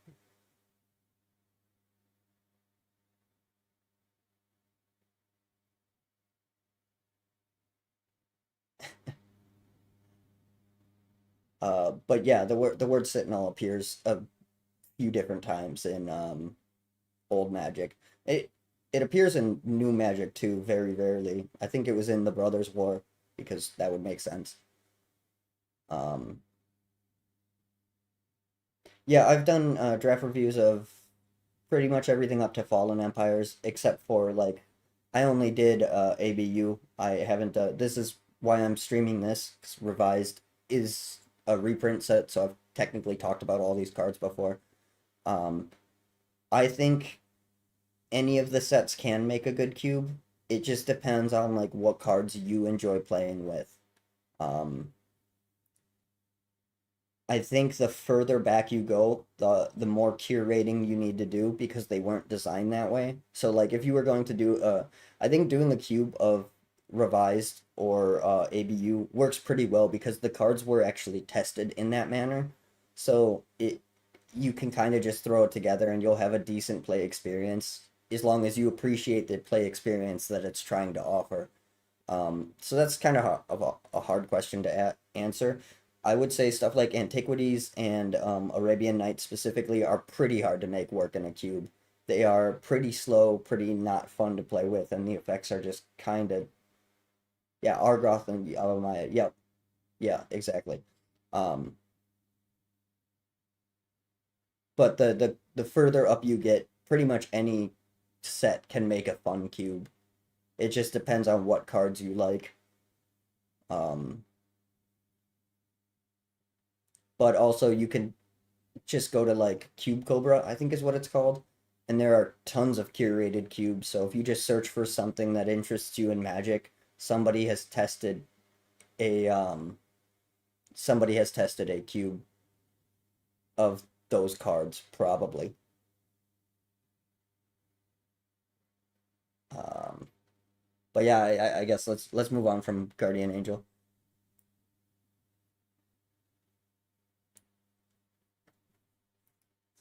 Then we have Healing Salve, classic card, one white, part of the boon cycle. It's an instant. You can gain 3 life or prevent the next 3 damage being dealt to a single target. This was illustrated by Dan Frazier, and I like the art. It's pretty interesting. Pretty funny stuff. The floating hand is kind of wild, but it's fun.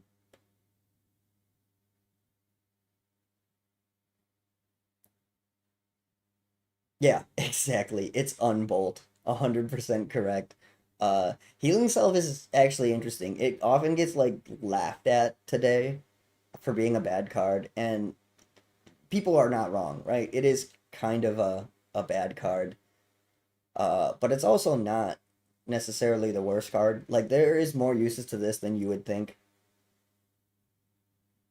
Um, and in fact, on the old Usenets, occasionally one thing that like really throws me for a loop is when I look through old documented like what people were saying on the internet at the time, and occasionally I will just hear someone complain about a card I never expect. And I've seen Healing Salve being brought up as being cheating a couple of times, which is really funny to think about. Like imagine like what your game experience looks like that you see a Healing Salve and you're like, this is the most broken shit of all time. It's wild to me. Um, it is so funny that this is the ancestral counterpart. Um, the boon cycle is really interesting, right? Because Healing Salve and Giant Growth are probably the two most balanced. Um, and then Dark Ritual and Ancestral Recall are obviously the two best ones, with Ancestral Recall being the best. And Lightning Bolt kind of sits in the middle as being really good. Too good for some standards. Some card pools do not like the card existing, but I really enjoy it. Um, it is an interesting cycle from a power level perspective. But Healing Salve is pretty decent.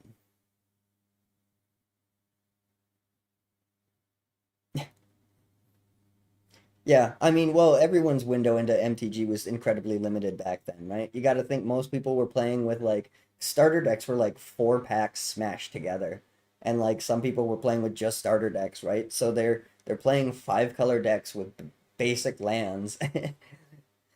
Every game is going to turn 400. The lowercase h. Well, technically that is an uppercase h. You're right. It looks like a lowercase h. That's just the style of the font, which I believe is called Gaudy Medieval. I think is the name of the font. But yes, the h is a lowercase h, just bigger, which is interesting. I kind of like it. I think it adds some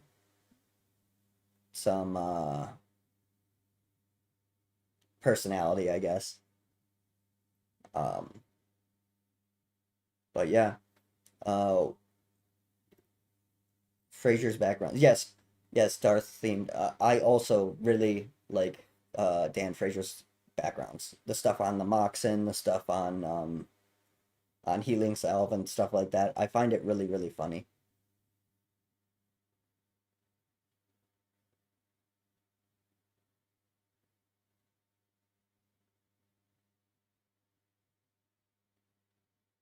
And yeah, he did like his simple backgrounds.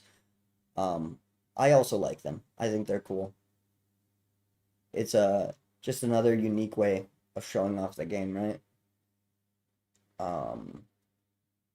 All right. I gotta step away for a second. I will be back. If you guys have anything else that you want to say about Healing Salve, get it into the chat now. I'll be back.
Let's see. Yeah, I agree about the art. It is the simplistic art really does let you focus. And it also just kind of allows for more imagination, right? Like it's almost like you're looking at a scroll with a simple depiction versus the new art that's all like super realistic and it's very specific stylization. Um, Obviously, they can depict a lot more with it, and some of it looks really impressive, some of it not so much. But I do think that it's missing kind of the spirit that it once had. Um, yeah, I don't know. I really prefer the old school magic arts personally, but art is subjective, right?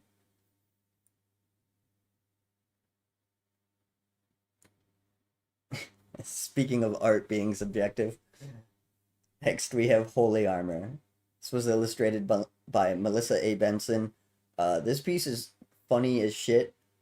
Like, uh, none of that looks even the slightest bit practical for a warrior, but it's pretty fucking hilarious. The card is an enchant creature, costs a single white mana. Target creature gains plus O plus 2, and then you can pay a white mana to add plus O plus 1. So you can do that as many times as you have white mana for it. Um, yeah, big horns. Uh, yeah, for sure. That's part of the art being subjective, right? I don't mean to say that this art isn't cool. It's funny, it's cool, and it's fantastical, and it's over the top. But it is kind of fucking wild, right? Melissa had good work though. I like her stylization. This card itself is uh no, this is I guess I don't know. I haven't thought that far ahead. This is I figured I would like stream either reviews I've already done and then just talk to people what they thought about the cards and do sets that I wasn't planning on doing reviews of anyway. So like I was never going to sit down and spend fucking 8 hours recording thoughts about revised and going through and spending like another 2 days figuring out what my thoughts even are. I for a set that's just all reprints. So I would say no. All the new sets are going to have the kind of probably. I mean, I guess I haven't given it too much thought, but no, probably not. I'll probably keep doing the other set reviews how I do them, and then when I just need a stream topic, we'll talk about a random set. Um, oh my God, there's a lot of. Okay, let me make sure that I'm not missing anything. Healing Salve and other similar spells were totally playable back then. Well, pretty much everything was playable back then. Even the stuff that really sucked, right? Like, fucking Richard Garfield played a deck that was just a bunch of war mammoths. But yes, Healing Salve was really playable, and depending on who and what you were playing against, it was even really good. Um, you have a beta slab of Holy Armor. That's pretty wild.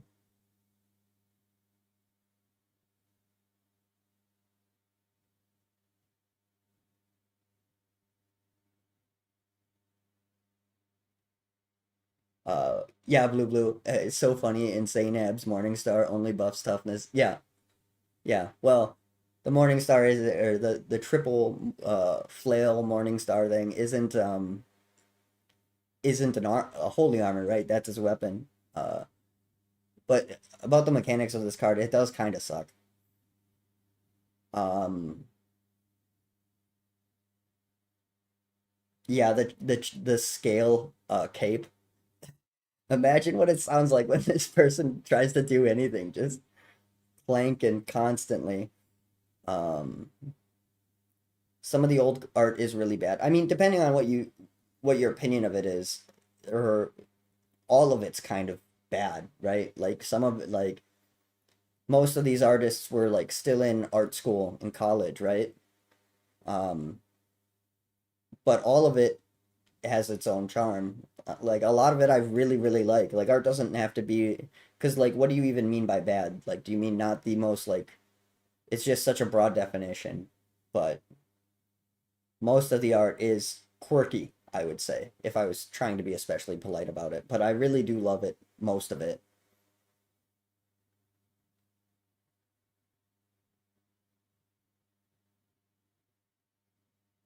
Yes, the crudeness of hand painted art does add to the charm. Um,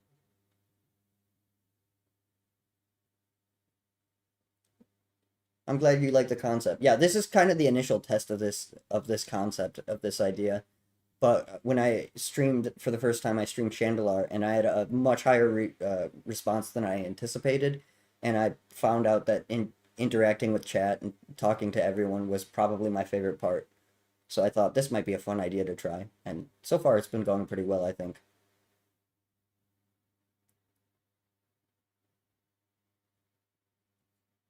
Yeah, let's see. It is fun to look at because of how um silly it is. We did never get Unholy Armor, which I guess we probably didn't get because conceptually it wouldn't make sense if it was buffing attackness. It would have to be like Unholy Weapon, right? That would have been a fun card that we never got, as far as I remember.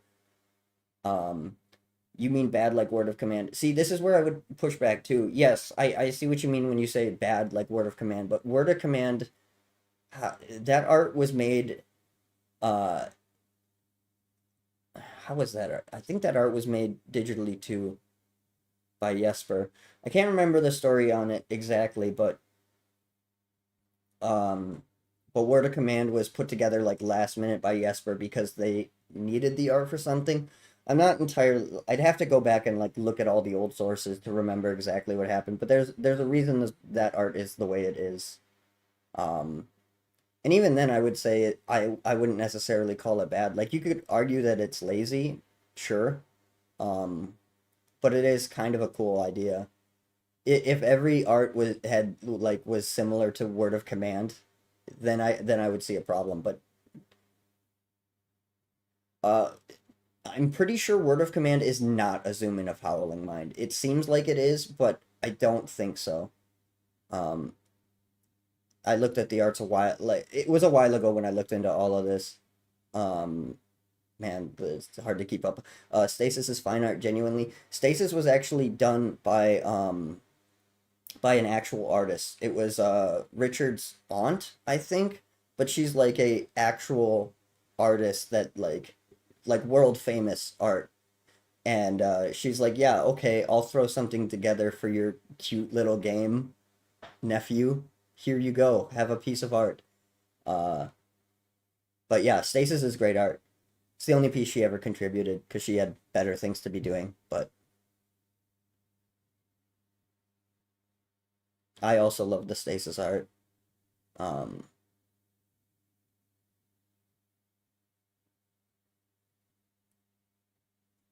Something similar to this has been done in like a bunch of equipments, I think.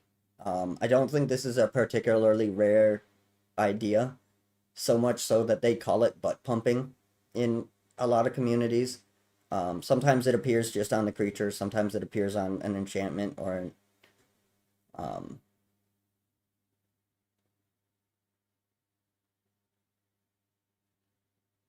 yeah, that's also true.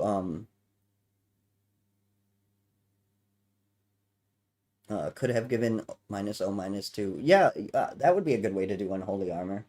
Uh, that would be interesting. You got to remember that Magic wasn't a hugely successful property by a multi-billion-dollar corporation. Yeah, they were operating out of a garage, right? Like so, um, and actually they got better art than they could even afford because they paid what was it? It was $50 for each piece of art for like ABU and stuff like that. They paid $50, 50 artist proofs, which were the cards without the back that they could like sell and stuff of the art, and uh and $50 in company stock is how they paid for each piece of art. So they got a lot better art than they would have even been able to afford at the time.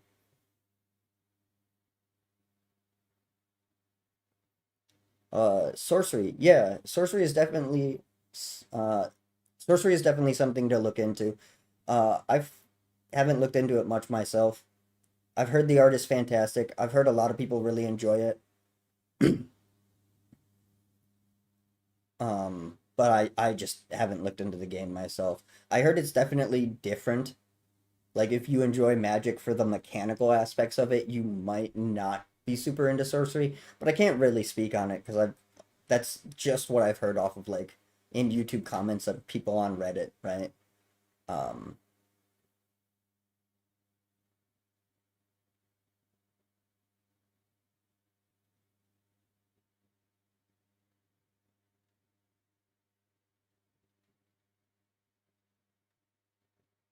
yep, it's funny. Oh yeah, you're talking about Stasis. Yeah, yeah. Some people think it's bad because it's just a different style, right? Um,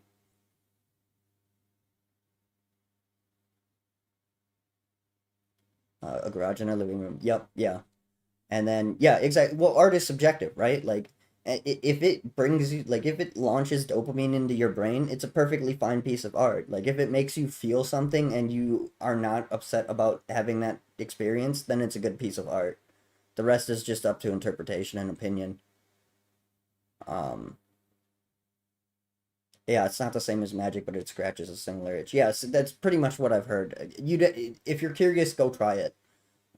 I've seen a lot of people say good things about it, and I haven't heard too much bad about it. But also, I don't really like. I'm not really in the circles that talk about sorcery much.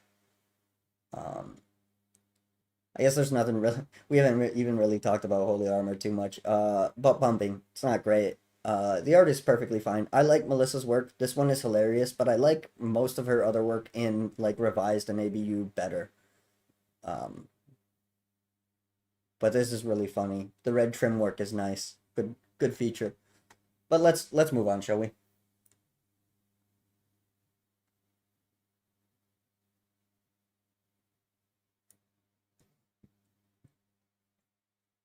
Ugh. Good old holy strength. Holy strength. Costs a single white mana. It's an enchantment aura or an enchant creature if you play in the old days. And target creature or the enchanted creature rather gets +1 +2. Uh this is pretty decent, right? Like people used to play Holy Strength, Unholy Strength, Ornithopter and call that a deck.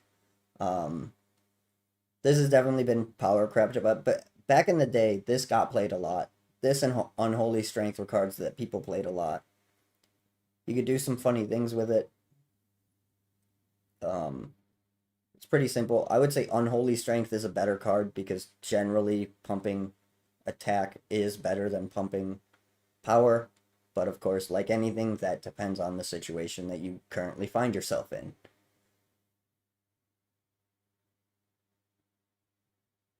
Creature enchantment. Yeah, yeah, that makes sense. Um, Back in the old days, Anime Dead said, I don't know if they fixed this by revised or not, but it said enchant dead creature, which is funny. Um, the art on this is pretty good too. It's by Anson Maddox. I like Maddox work. And this one is pretty fantastic as well. Does anyone have any fun stories of holy strength or even unholy strength, I guess?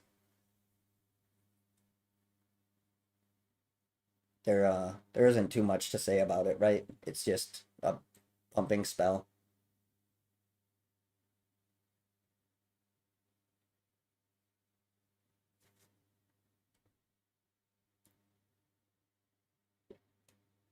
Ugh. Um, yeah, I got nothing else. Let's talk about an interesting card.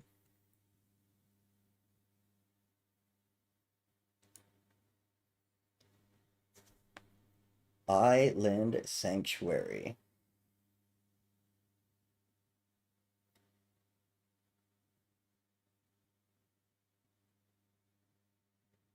Other than someone try, okay, to bolt in response, but damage waits until the end of the batch. Well, with batches, I think so. I think that, yeah, so I could be wrong on this, but if I remember correctly, how it works with batches is that there is a like phase at the end of a batch that is called the damage phase, where like damage and then damage prevention effects can happen. Um, so like the batch would load in, first out, and unlike the stack, once a batch goes to resolve, the whole thing resolves. So you can't respond to something in the middle of it resolving. The whole batch just resolves, and then at the end of the batch resolving, that's when damage would be counted. Um, but then when you have the stack and stuff like that, damage would happen as part of the effect and isn't part of the stack except when it was part of the stack. Rules like that are the rules that keep changing over and over again, so it's hard to like comment, especially since I um am paying attention to a lot of the different old rules. Oh hey dude, nice to see you. Nice to see you joining us.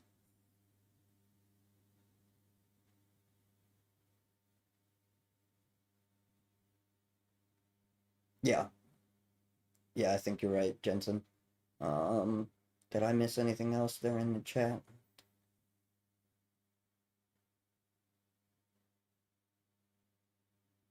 Oh, every new player is kind of hooked on aura.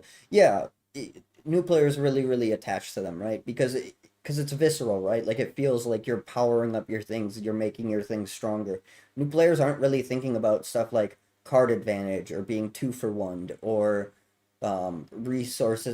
resources taking like it's pretty hard even back then to draw a card, right? So the card has to like have a lot of value and consistent. And it's also just like it's not so simple of a game plan where it's just play the creature, hit with them, but it's also not a complicated plan where it takes too much time to figure out, right? So it's a pretty natural early step in a player's evolution to be like, okay, so I have this thing, I can put this thing on it, and then it does more damage, and I can win faster. Um, so yeah, yeah, I guess that's what I have to say on. But yeah, I agree. New players do kind of get hooked on auras. Uh, Island Sanctuary. This card is it's pretty fucking crazy. Island Sanctuary was my moment of sentience as a control player. 100% agree. Yeah, this unlocks something in you for sure. For people that don't know, Island Sanctuary is an enchantment, and you may decline to draw a card from your library during draw phase.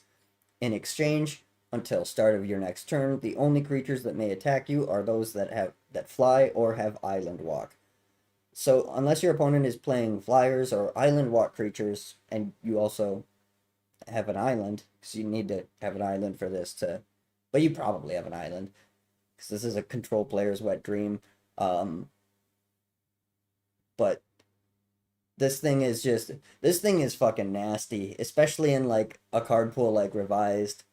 Um, but even if you were playing like type one in the day, Island Sanctuary with like a couple of Library of Alexandrias, and you don't even care.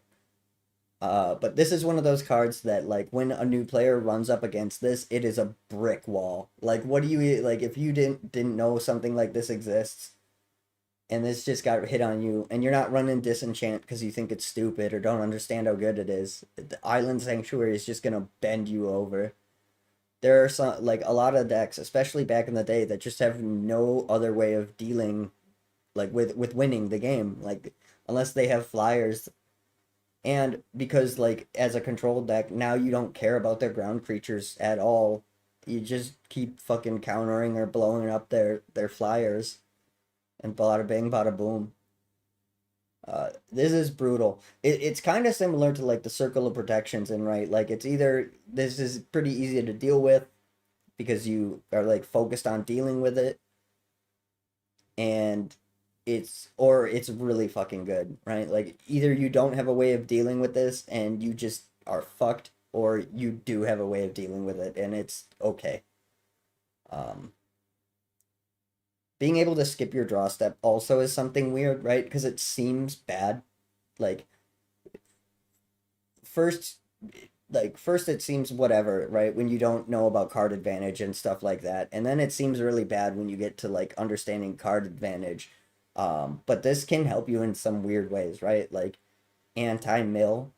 Like if you and your opponent are playing 40 card decks and are close to like milling out, you can yeah, you play this with Howling Mine and mill out your opponent, and there's stuff like that, which is really interesting. It's not like competitively the best thing you can be doing by any means, but they're like on kitchen table, it's pretty funny or frustrating, depending on if it's being done to you or you're doing it to somebody else. Um, Howling Mine is an interesting card. We'll talk about that when we get there, which probably won't be today. We are about 2 hours in and not done with the white cards, so maybe if I don't know how far we're getting today. We probably won't get to the artifacts though. I do not think we're gonna be able to get through all these cards today. Yeah, yeah, it is so mana shaped too. Like not only is it only 2 mana, but it's only one white, right? So like you can play this in high color decks and just not give a shit. It's crazy. Good art though.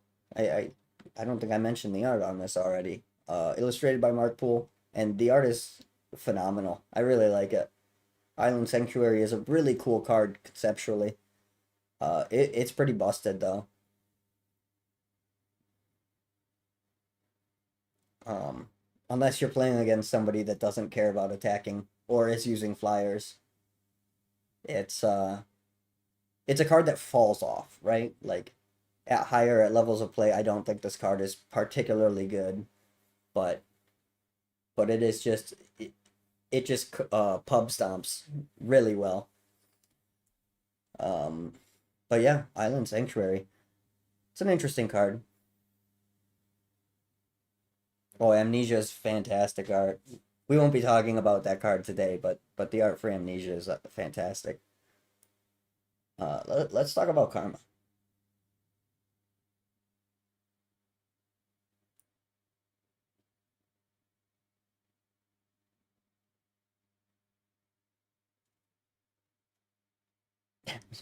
Yeah, yeah, that's pretty funny. Karma, 2 and 2 white mana. This is an enchantment, and during a player's upkeep, Karma does 1 point of damage to that player for each swamp he or she has in play. Uh, Karma's interesting.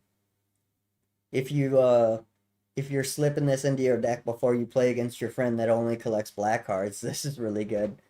Um, it's like the rest of the color hate. It kind of gets worse at the higher level. Well, rest of the color hate that isn't like red elemental blast, right? Because that's really good at relatively high level at high levels of play.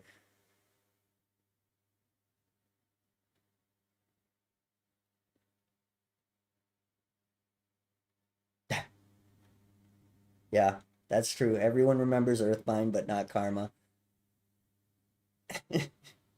Yeah, the art is pretty messed up. Yeah, every color does get color hate in revised. In all, well, not the not all of the expansion sets, but most of them, but all of the like core sets at the time. Every every color got like, depending on how you define color hate, every color got at least two slots. White kind of has the most of it if you consider like the wards and circle of protections color hate. And color hate is also kind of more in white's color pie than the other colors. Just because they're about like organization and isolation. Uh, yeah, black and green get what is it? Death Grip and Life Force, I think they're called. They're pretty sweet.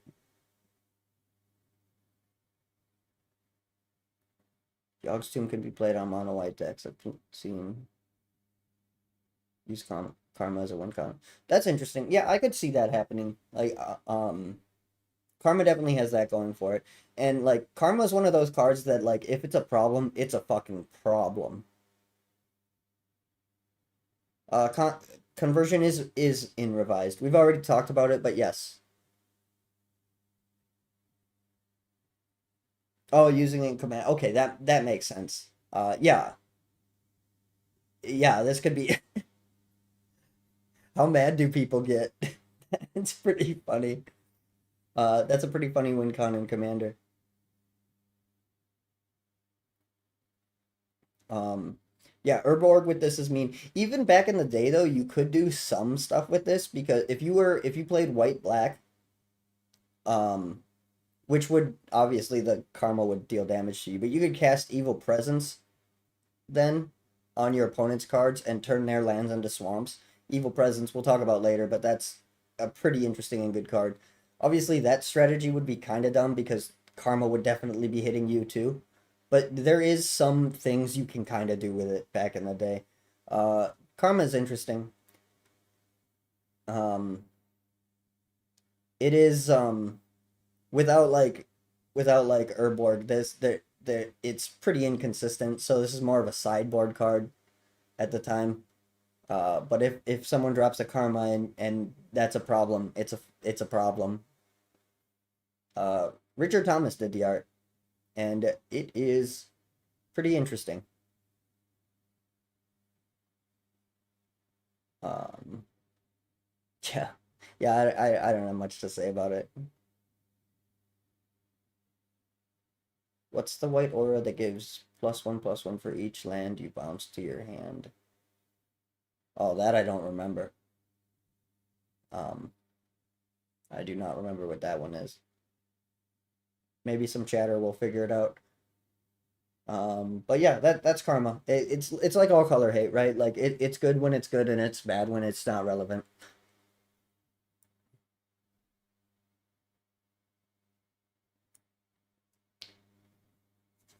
So next we have Lance. Lance is an interesting card. Yeah, I guess that's right. Magical hack is something you could do with karma. That'd be pretty funny. Um, but next up we have Lance. Lance is another aura. It's an enchant creature. Costs 1 white mana, and target creature gains first strike. So this card is pretty interesting, right? Like other auras, it's generally favored by newer players. Um, but like giving your Sarah Angel first strike is definitely not bad, right?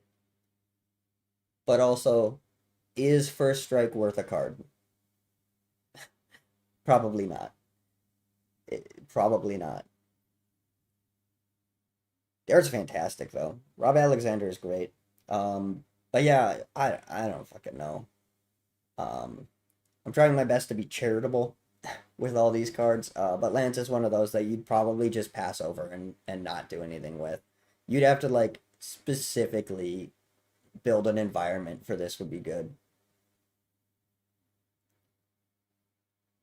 Yeah. Yeah, early equipment concept for sure. I guess we can mention that. But you're right. Let's move on. Let's talk about a banger. Mesa Pegasus. Flying and banding. Oh, Flash on Lands would be interesting. Lands to your animated wall. Yeah. Heck yeah. Getting 3 for 1 is great. Mesa Pegasus. So one it is a 1/1 with flying and banding for 1 and a white mana.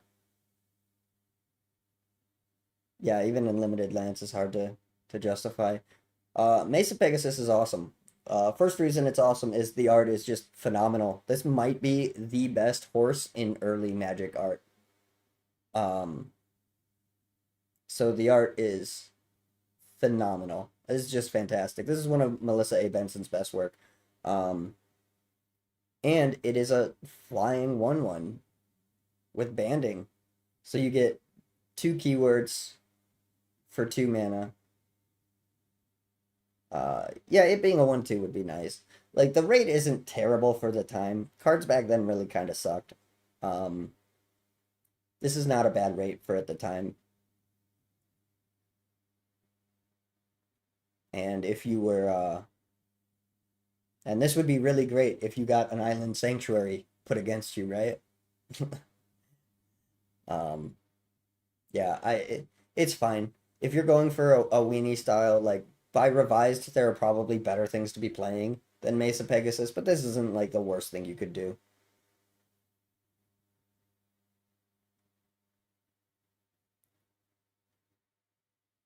Yeah, Lance makes sense in a bet. Yeah, exactly. Like any card can be good if you like build an environment for it, and some of them are pretty fun, but yeah. Yeah, Lance you'd have to bend over pretty backwards to make it good. Yeah, and the evasion is powerful at the time. Yeah, they probably I don't know if I would say it was overcosted at the start, but it definitely became worse and worse as they went on. Flying and banding on a 1/2 is pretty decent rate for the time.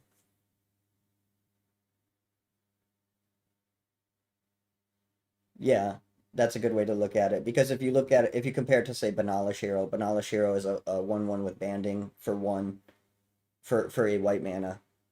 So by that logic, the flying is worth exactly 1 generic mana in this case, which I'd agree with. Um, but yeah, I just really like the art. This is a fun card to look at.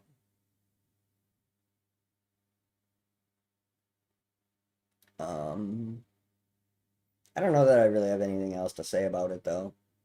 Like again, pretty sweet in white weenies if you're doing something like that. But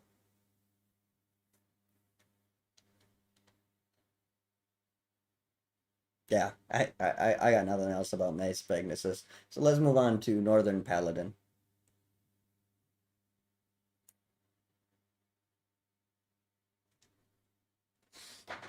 Good old Northern Paladin.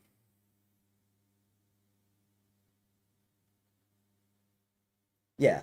Yeah. So yeah, I like I said, I think it's fairly cost. The thing is that they well, they didn't really know how good certain things would be, right? Like because they had their initial biases and then people played differently than they expected. And so I don't know. I kind of feel like it's not that serious. But yeah, Northern Paladin. He's a 3/3 for 2 and 2 white mana, which is kind of on rate at the time. And then you can pay 2 white mana and tap to destroy a black card in play. Cannot be used to cancel a black spell as it is being cast. Yeah, so you can tap this to destroy a black permanent. This is really good if your opponent's playing black.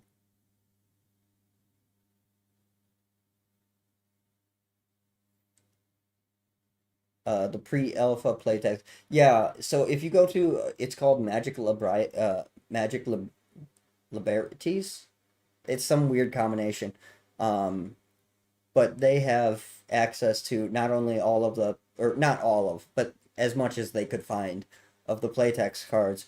But they also have like fake sets and stuff like that. There's a bunch of information, but I've looked through the playtext cards a few times. In fact, I used some of that information to like work out how I would play, how I built my pocket cube.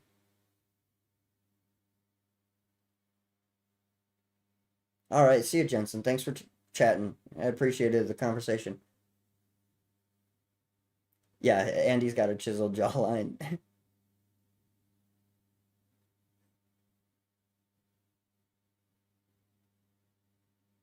Yeah, Northern Paladin plus Deathlace is pretty funny. You can do stuff like that. Um,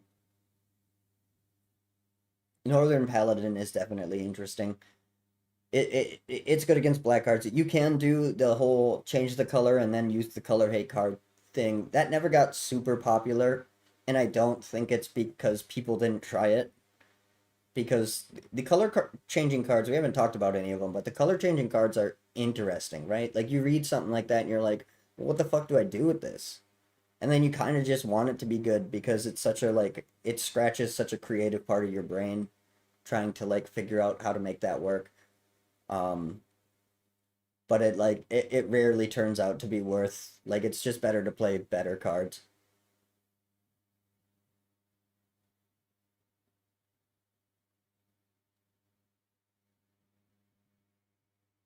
The alpha play we don't know the full list because the alpha play test was 120 cards, but there are some screenshots of some of the cards that made it. There's like not many of them, but there's a few of them. But because when I made my pocket cube idea, it was based off of the alpha play test, how they shuffled cards together and just handed a random pile to both players. And so like I've looked at a lot of his old interviews and stuff like that, and he's mentioned it casually a couple times. Some of the cards, the card that I specifically remember him mentioning was but that was from the beta playtest. Yeah, we don't know the full list, but I think that some of the cards I've seen were from the alpha, unless I've just been misinformed. Rocket too many steps to be yeah, exactly. That's like because the color change thing, you now need two different cards to like, yeah, yeah, exactly. Too many steps to be consistent. That's the long and the short of it. Um, Northern Paladin is really cool though. Illustrated by Douglas Schuler. The art is fantastic. Chiseled jaws, you guys said, fucking styling, dude. Um, yeah, it can be good, but you definitely aren't going to make something consistent out of something like this, which is, I guess, kind of a shame. But if it was consistent enough to be really good, it would probably be too good. Um, yeah, I don't know. I guess I don't have anything else to say about Northern Paladin, so we'll move on.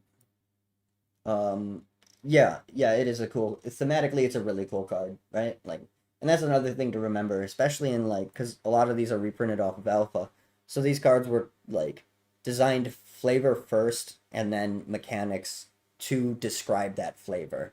There was like some balancing, but it was more about um just what felt really cool. So then we have Pearl Unicorn. Pearl Unicorn costs two and a white, and it is a vanilla 2/2. So there's like really nothing to say about this one. It was illustrated by Cornelius Broody, I think. I don't know. The art's nice. It's really pretty. But it is a 2/2 for three. Uh, which is on rate at the time. For some reason, tutus were so good. Like unless you were Grizzly Bear or White Knight or Black Knight, you tutus would cost 3 mana. It's fucking crazy. But yeah, yeah, it's the White Gray Ogre exactly, and we'll probably scoot past the Gray Ogre at the same amount. I do really like the art though. I do think the art is fantastic. The card's pretty bad. This tastes with grilled onions. It's probably gamey, would be my guess. But who's to say? Tough meat from all that running. Um, so this one is interesting. This is a card that we could actually sit and talk about for a while. Personal Incantation. So this costs 6 fucking mana. It costs 3 generic and 3 white. So again, you got to be pretty heavy white for this. And caster can redirect any or all damage done to personal incantation to self instead. The source of the damage is unchanged. If personal incarnation goes to the graveyard, caster loses half his or her remaining life points, rounding up the lost. And got yourself and it's a 6/6. Okay, so first off, this card is really bad for a few reasons. But it is pretty interesting. So basically, you pay this for 6 mana, and you get a 6/6.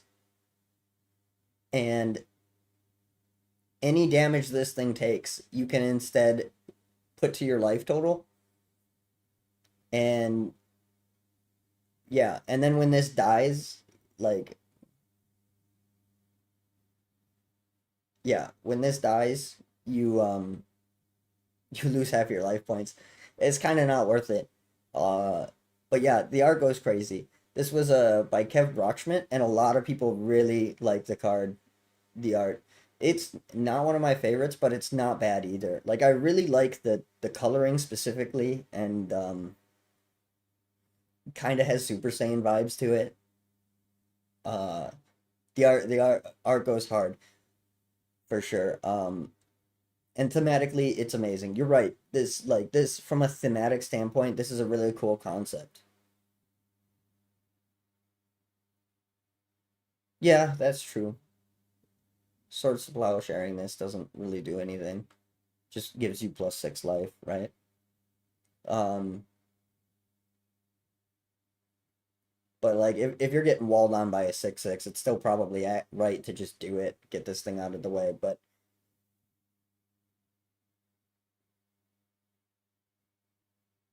yeah, okay, that's true, right? So like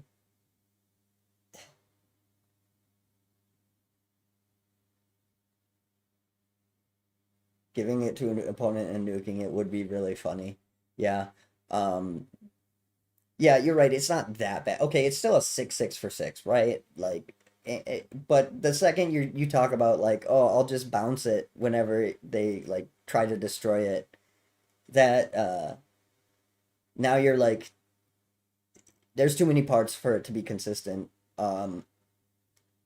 But yeah, the card isn't that bad, right? Like when you can have a 2/2 for 3 mana, is a 6/6 for 6 mana. So like, it's okay.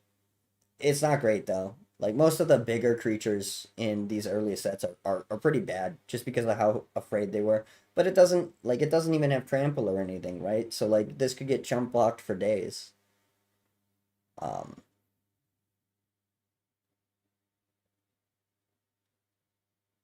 yeah, I would say fair cards can be better than this personally, but I don't disagree with you. It it is super interesting though. Like thematically this is such an interesting idea. Um And this is one of those kind of cards that would like get someone into Magic, right? Like you read this, you see this, you're like, whoa, this is what Magic the Gathering is. And like I've heard people say that this was the first card they saw that they just like fell in love with.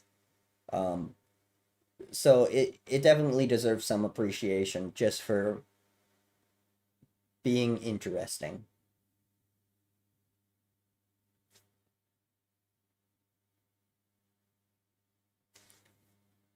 Yeah, it is interesting that they only. How much longer do I plan on staying on stream? Honestly, I am not sure. Probably for a while.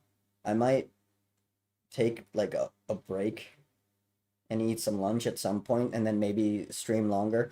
I think I'm trying to get through the white cards, but honestly, I'm not even sure how far we are.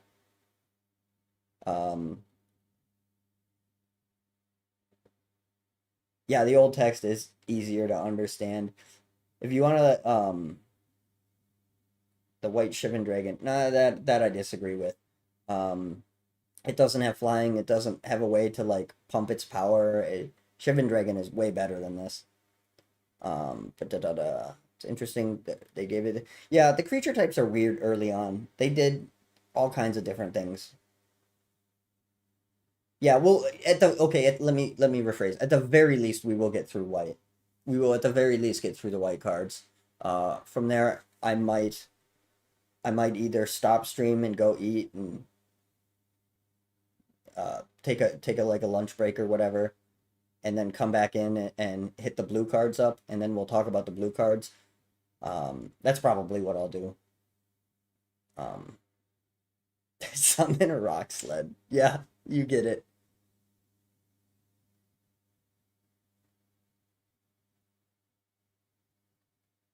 All right, man. Take it easy. Yeah, well, the stream will be like I'm not gonna delete the stream VOD, so if people catch want to like sit through this and watch it later, they absolutely can. Okay, if you mean it's shit, yeah, by that sense of Shivan Dragon, yeah, I agree with that definition. It is White's biggest creature.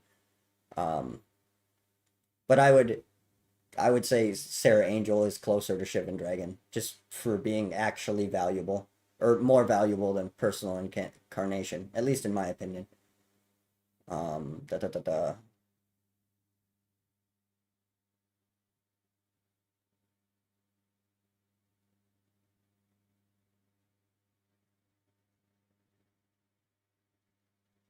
And is White Shivan Dragon in terms of okay, yeah, you're right. Yeah, I'll give you that. I might be pushing back on that too much.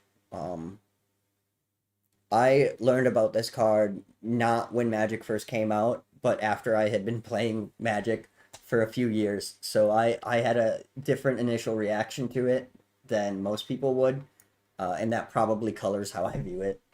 But yeah, let's talk about Peerlace. Peerlace is a instant that costs a single white. Sorry, it's an interrupt, and it changes the color of one card either being played or already in play to white. Cost to cast, tap, maintain, and use a special ability of target card remain entirely unchanged.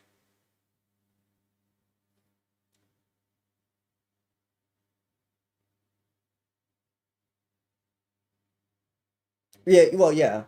Um, you would see Sarah Angel more, right? Because Sarah Angel was an uncommon. I'm not missing that up, right? I'm pretty sure Sarah Angel is an uncommon, whereas Personal Incantation, I'm pretty sure it was a rare. I forgot to look at that. I haven't been talking about card rarities. Maybe that's something I should be doing. Um, but yeah, so you just see it less. The laces are rare because they're complicated, allegedly. So back in the original idea of rarity wasn't necessarily that rare cards would be more powerful. And in fact, Richard specifically wanted the game to be played in a way where common cards could be powerful enough to compete with the rare cards. So like a lot of the rare cards are just things that you would have to have a higher than normal understanding of the rules to be able to like effectively use. So in the early, the idea was rare cards were more complicated and they could be powerful, but so could the common cards, right? Like um what's a really busted common? Yeah, Sarah Angel is only uncommon. What was only uncommon? I don't know. At least I think so. I might be wrong on that, but I'm pretty sure Sarah Angel was an uncommon. Shivan Dragon was a rare though. Um, but again, the rarity scale was more so like Pure Lace plus Red Elemental Blast. Well, you would with Red Elemental Blast, you would want to use the Thought Lace. 'Cause Pure Elemental Blast changes it to white, and Red Elemental Blast blows up a blue thing. Message retracted. Yeah. Okay.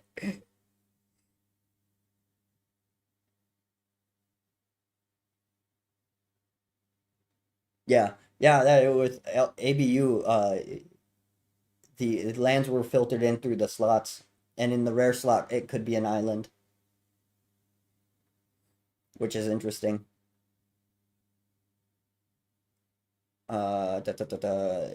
But yeah, Beer Lace is pretty bad. These cards were never like really good, but they were rare because they were relatively complicated. This is the only interrupt in white, which is pretty funny. Um, this was illustrated by Sandra Everingham, and I like the art at least. The card's kind of stupid though.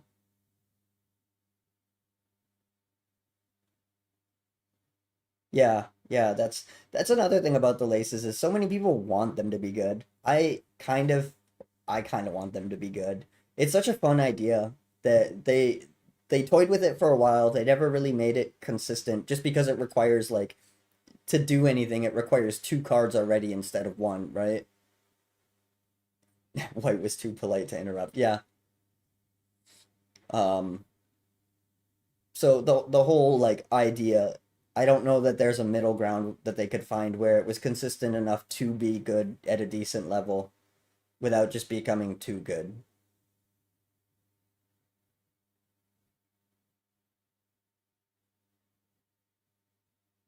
Uh, Although at the time we just assumed they were badly packed their collation issues. Yeah, that's an easy thing to understand too because like they had a lot of issues back in the day. The early Magic, they were literally blew up. They were just kind of designing this shit like out their ass, right? Like they were just basically a step ahead of the consumers. So they stumbled a lot. Yeah, if the laces were cantrips, that'd be interesting. Um, they might be decent enough then, but it is what it is. There really isn't too much to say about pure lace. Like a couple of the laces can potentially be okay, right? Um, pure lace kind of isn't one of them. Well, none of them are really okay. Some of them just can kind of like not be the worst card ever, but they are pretty close to the worst cards ever. Red Ward. Yeah, it's been a minute since we talked about the wards, but there really isn't anything new to say about it. This one costs a single white mana, like the rest of them, and it target or enchanted creature has protection from red. Uh, this one is decent, right? Like, because lightning bolt and stuff like that. It's not great. None of these cards are like worth a card, so there really isn't too much to say. Um, this was illustrated by Dan Frazier, and the art's kind of cool. I like the art. I don't hate the art. There really isn't anything to say about this card from art wise, mechanic wise, anything. Not that we haven't already said. So let's just move on because this next one is pretty good and hilarious.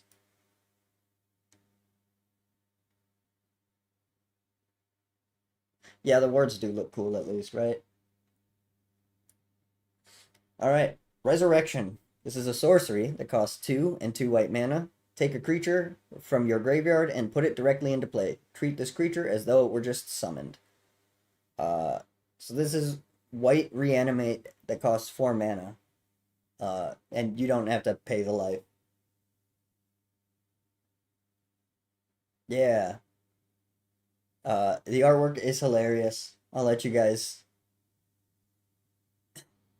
work on that.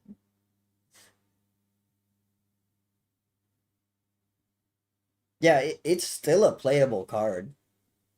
Resurrection is still a playable card. It was done by Dan Frazier, and the art is really cool. He's got that old classic Dan Frazier background thing going. Um, the bishop, I think that's a bishop with that hat. I don't know. I could be wrong, but whoever this man of the cloth is, his face reaction is really fucking funny. Um, the card is not busted by any stretch. You have to pay 4 mana, and like you can get a creature that's bigger than 4 mana, right? But like you have steps that you have to do, and white isn't as good at achieving those steps as some other colors, but this definitely isn't bad. Even if you just use it to like as it's intended to like get a card back that yeah, yeah.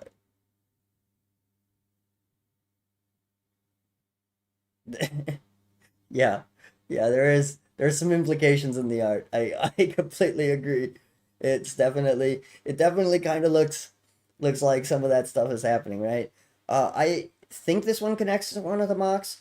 I know that if you look at the art for Mox Jet and Force Field specifically, those two arts kind of connect in a way that's very, very interesting if you put the cards together. Um, but neither of those cards are in this set. Um, did I miss anything? Just play. Uh, this is a good cube card. I agree with that.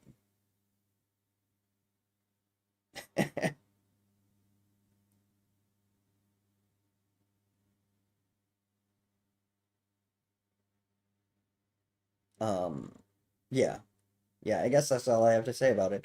Um, the art's super funny. The card is decent. It's not great, but it's definitely not bad. It's pretty much as good as the creatures that are around it, right? Um, the art is so damn funny though.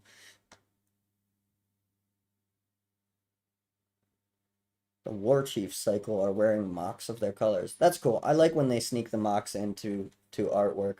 It's always a fun time.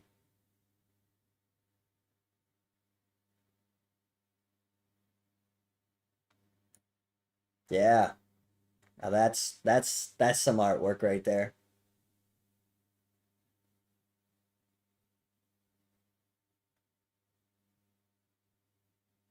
White sort of lost the reanimation as a primary mechanic in modern Magic. Uh, I think White should have some access to reanimation. I think it makes some level of sense. Like back in the day, it was always like Black will do anything and get anything back. White is kind of respectful about it. Um, but I don't know. They gut White a lot, right? Like, because all of the effects are either too good and they ban them out. Like White having Armageddon in balance is too much. Um,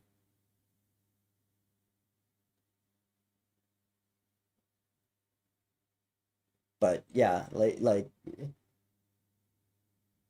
I guess that's my thoughts on it. I like White reanimate. I like White having access to things that it can do, and a lot of times it doesn't because White's annoying.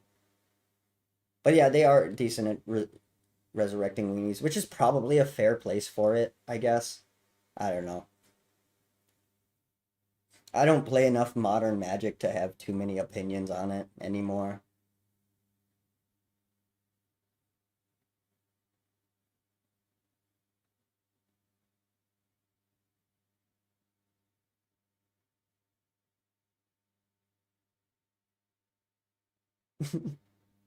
uh, Reverse damage. What do you guys think of this one? So this is a an instant for 1 and 2 white mana. All damage you have taken from any one source this turn is added to your life total instead of subtracted from it. It's definitely within white's color, right? Look at that. Really funny against fireball for lethal. But what do you guys think? Life gain isn't super good. This is niche and specific. White mono reanimation commander deck with that is pretty funny. Who this lady is? That's a good question. I have no idea. Yeah, white is brutal, but the problem is all of those cards are like banned everywhere, and like the design has taken like white doesn't get to do balancy things as much. White doesn't get to do uh land destruction. It does still get stuff like Wrath of Gods, but it also doesn't get anything near as efficient as Swords to Plowshare anymore.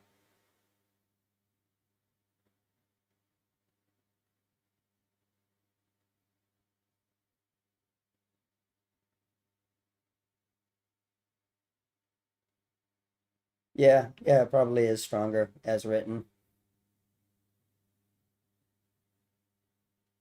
Look at all that damage. You don't care. Yeah, I don't know how you would like artistically do something like this. It's kind of like a proto deflecting palm, but we talked about a proto deflecting palm earlier with Eye for an Eye. This just like says like nah, I'm gonna heal instead. The art is ridiculous. It's kind of it's really fucking hilarious. It was illustrated by Damon Willock. Um, yeah, the art is so funny.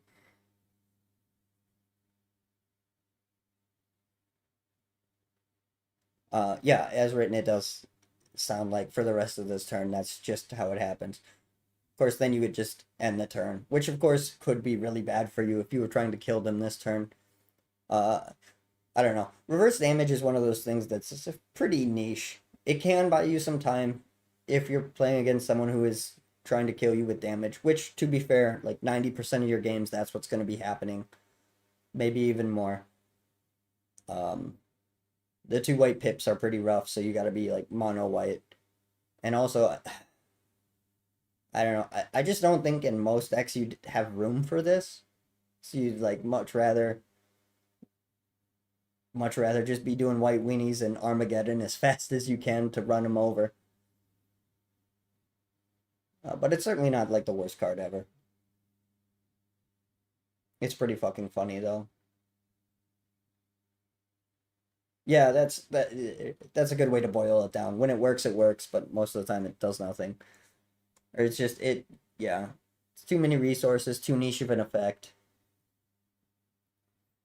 Generally any card that like does something but only if your opponent does something specific, it's probably not good.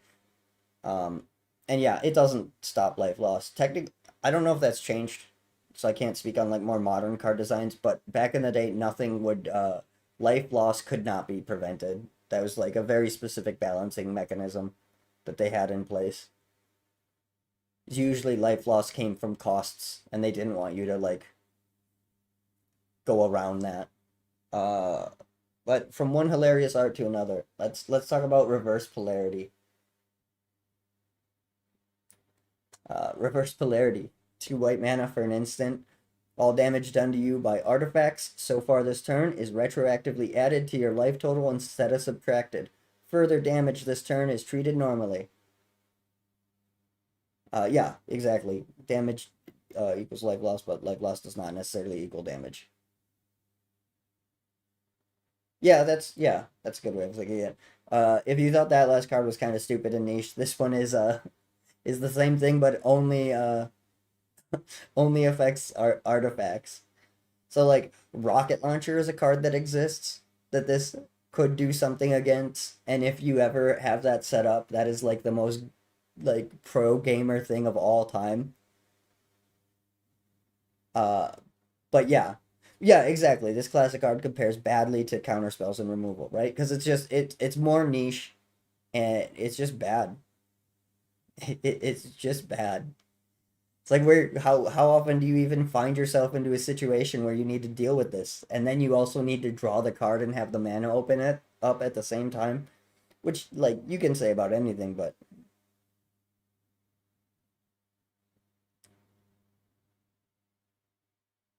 why did people think that a haircut was cool? I don't know, man. Why does anybody think anything?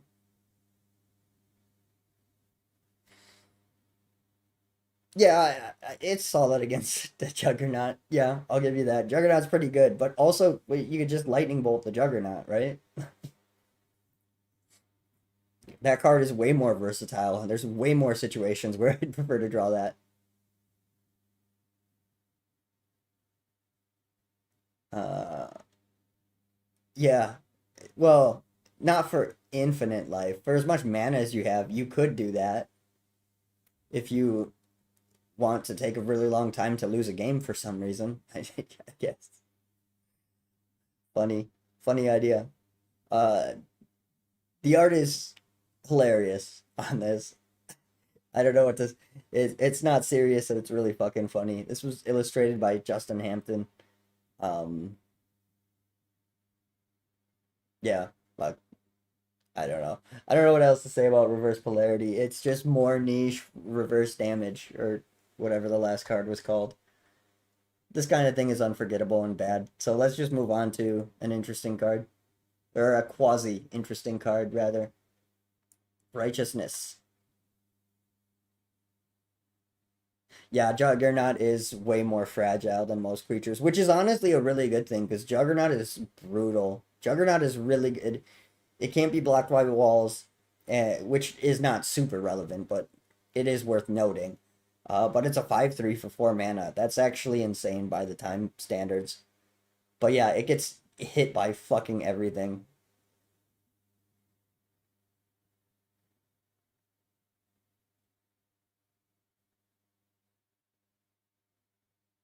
Uh, anyways, Righteousness. Righteousness is an instant that costs a single white mana, and target defending creature gains +7/+7 on it until end of turn. So they attack with something you block, and then you give it Righteousness, and you will most likely kill that thing dead. Righteousness is kind of like removal with extra steps. It's not terrible. It's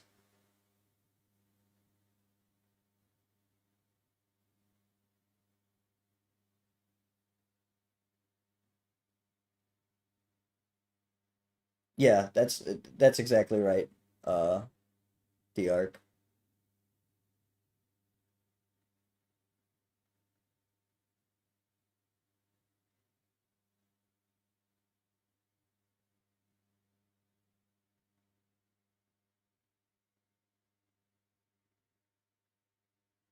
Yeah, it's a good combat. Like it's a super efficient combat trick, right? Like it's a niche because it depends entirely on being defending, but like this is you know almost as useful as a giant growth.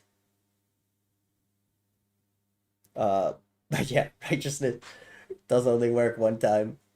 Uh, but even just like playing around it, it's still doing something for you, right? Because like then you can just hold up a white and maybe they won't push their advantage. So even in that case, it has some value. It is very like Joan of Arc style art, right? The art is fantastic for this one. Douglas Schuler, fantastic artist, did great. This card is again decent, but it is a rare, or it was downshifted to uncommon now apparently.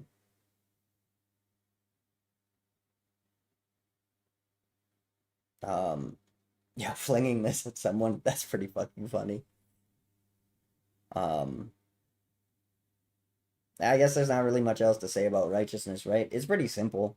It's interesting, but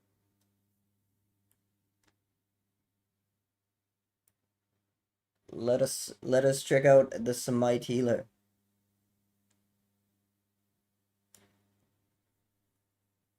So Samite Healer is interesting.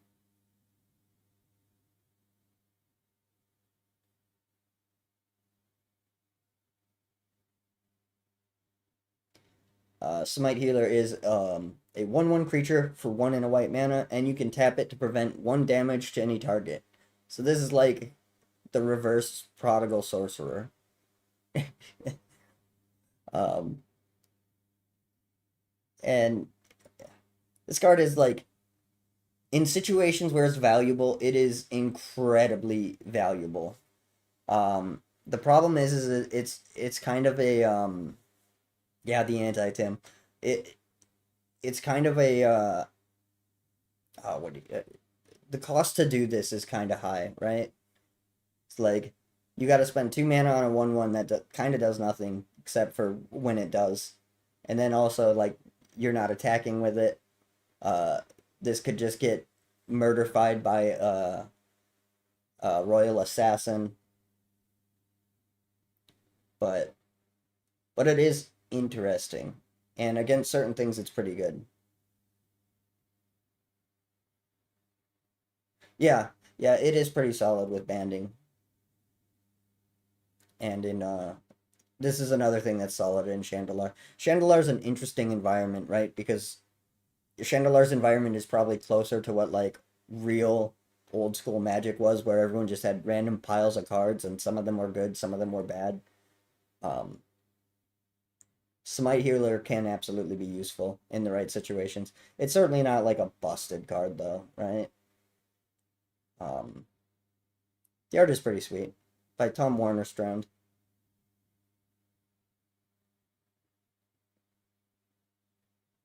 I don't know. I got nothing else to say about Smite Healer. I think. Um, can Purelace target? Yeah, yeah, you could do that.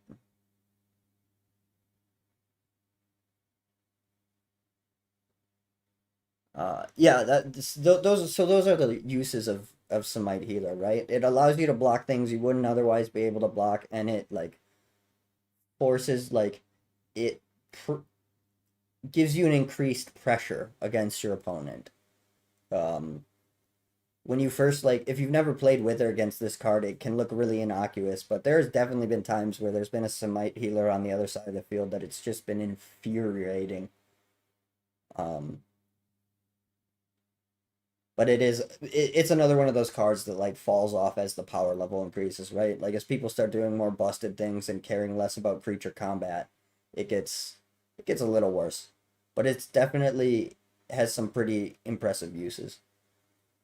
And it can even target itself, right? So like if they have a Tim and they're like, I'm gonna Tim your Smite Healer, you can be like, no.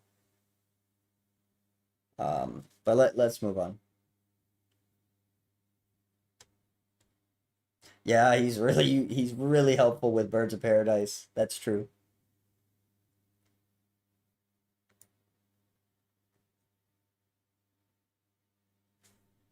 Savannah Lions.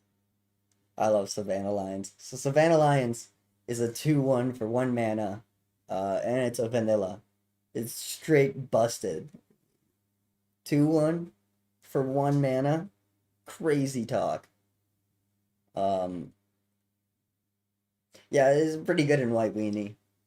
Unironically, it still like trades with everything though, because it's a 2/1. So like, so it'll be like you play a Savannah, like you play a Savannah Lion, and they play a Mons Goblin Raider. Like you're still just fucking trading. Yeah, Savannah goes into cat decks. Hell yeah, it does.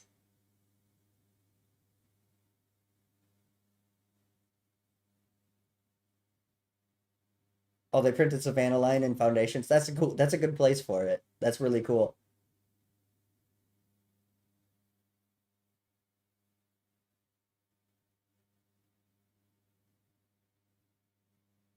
They never like, made me understand.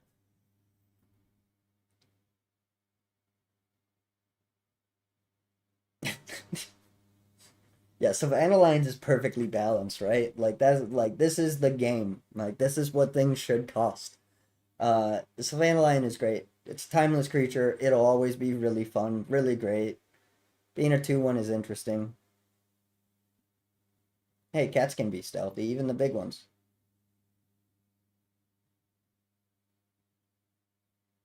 Good old Ocelot Pride. Yeah.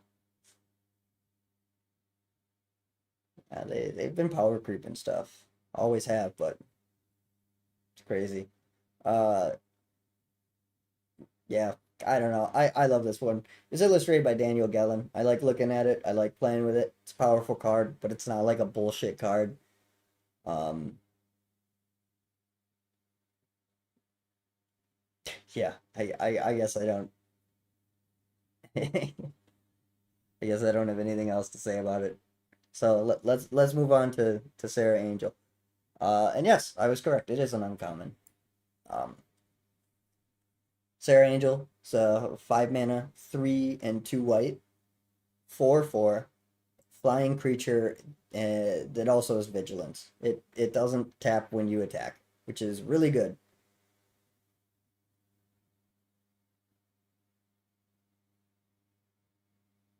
Yeah, Savannah Lines is one of those cards. Going back to Savannah Lines, like that's just one of those cards that will always put in work in like a draft or limited, right? And even in some standards.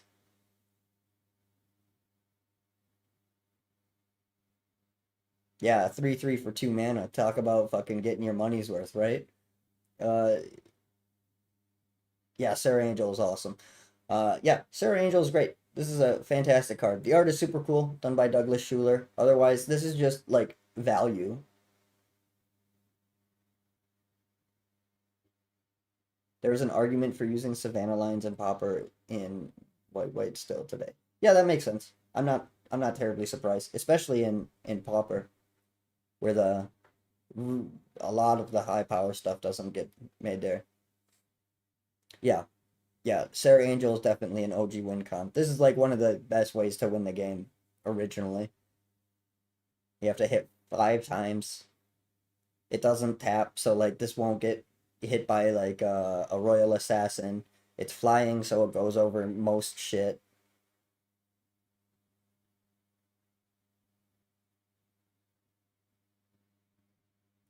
Lost to a flooded base. That's rough, dude. I'm sorry to hear that.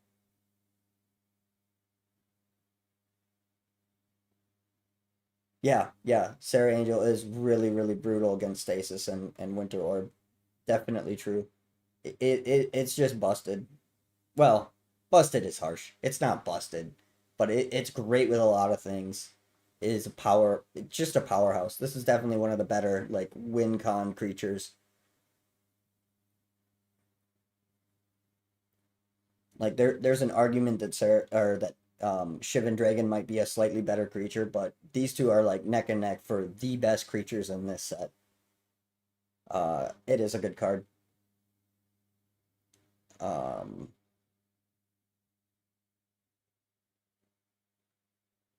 oh, there's a blue Sarah Angel in fourth.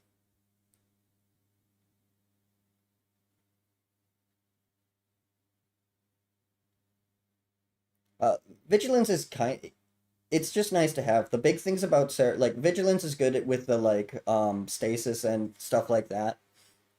But most of the time, Sarah Angel is just good because it's a flyer. It's a flyer that is pretty cheap for the power. Yeah, it doesn't hold up today, but like that's you're asking a lot for stuff to hold up today.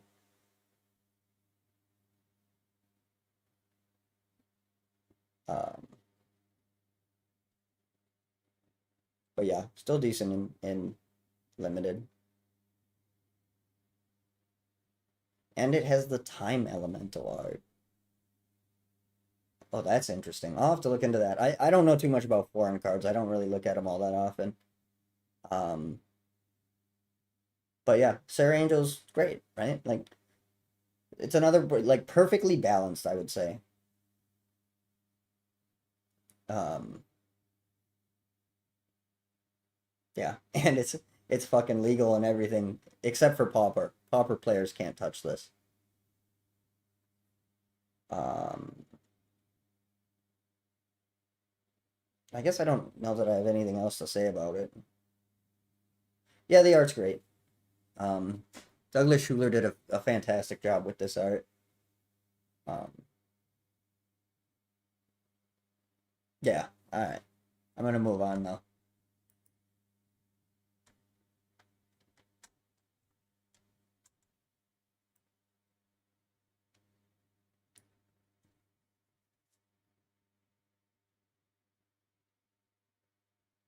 Swords to Plowshare. So the so this card can be pretty decent. This card is nice because the concept is the funniest thing in the game.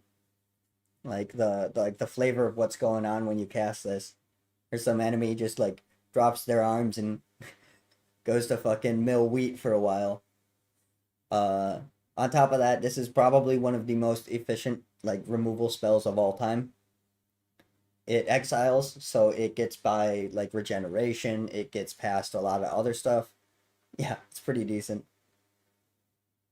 Um, the art phenomenal. Jeff A. Menges. God, I love Swords to Plowshares so much too. It's just such a great card. Um, kept things equal too. Yeah, that's the complaint people have like with swords is that it's just so hyper efficient. And yeah, That's definitely true. Like it is super hyper efficient. That's kind of the fun of it. I think it should cost one. I think it's way funnier, and the game is in a more interesting interactive place when everything just gets swords to plowshare. Right? You're only allowed to run four of them. Just have five creatures. Problem solved. Um, but yeah, as far as like what a more reasonably balanced removal spell costs, 2 to 3 is generally where they like point to. Yeah, that was supposed to be the downside is that the life value would be like worth something.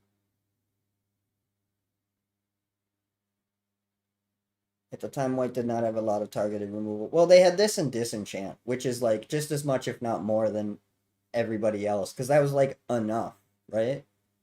Like you run four swords and four disenchants, and you can blow up pretty much anything.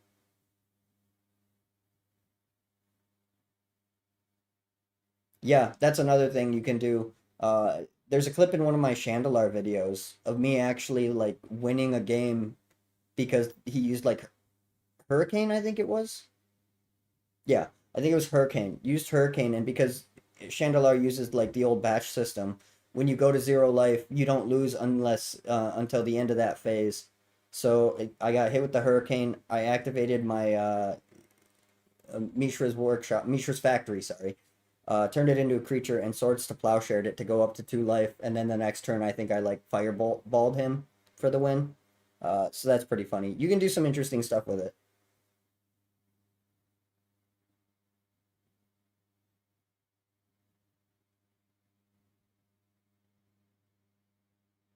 Um, and yeah, the concept of it was to like be kind of a worthwhile trade, right? Because like if you swords to plowshare a Colossus of Sardia, that's 9 health they're giving back, right? Like they're still down the thing they dumped all their resources in, and it's in exile. So there's unless you're using a Ring-a-Maroof at the time, there's just no way to get it back. And if you try to use the Ring-a-Maroof, you're definitely going to lose. Um, it's not quite as balanced as he initially intended, but it is interesting. I love the card. Personally, I think it's fantastic. Definitely one of the cards that has aged the best.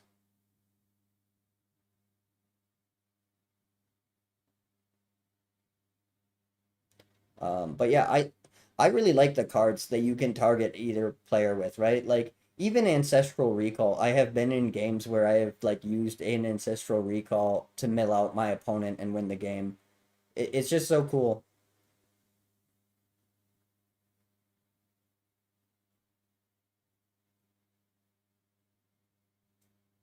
Yeah, that's fair. Definitely like red definitely had more options that were maybe not quite as efficient, but it had like lightning bolt and disintegrate and fireball and a few other things.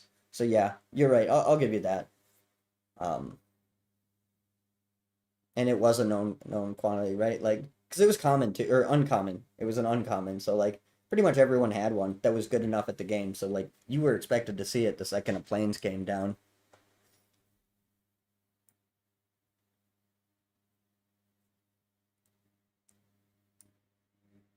Path to Exile that gets you a basic land when you use it. Is that right? Yeah, Path to Exile is another one that you can hit yourself with if you need to. I've seen it used in Commander as white ramp, which is pretty funny. Um,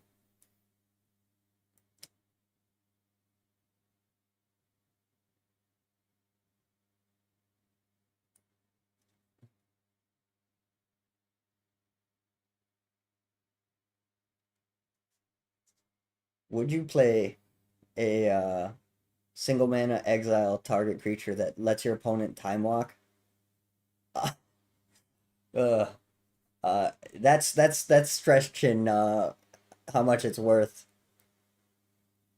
Um, if Swords to Plowshare was available and Path to Exile, hell no. If not, I mean I would consider it.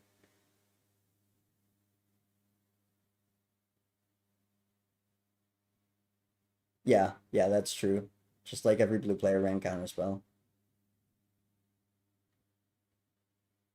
Source of Plowshare that gave him a turn would be too much upside, but there's definitely places where it would be like fine, especially like there could be situations where they would like especially when Moxen and Fast Mana, like say they had a fucking two Black Lotus and a Mishra's Workshop, so they were able to make 9 mana and drop a Colossus of Sardia immediately. I think giving them an extra turn and removing that would be fine value, but like you would need to go to really extreme situations for that to be good. It would like generically no, it would be a really bad, and it's another one of those things because you like get to a point where you'd be like, man, I really want to remove this, but if they take an extra turn, I'm just screwed either way. So I do think that's a card that you it's a card that would be interesting though. I do think that. Um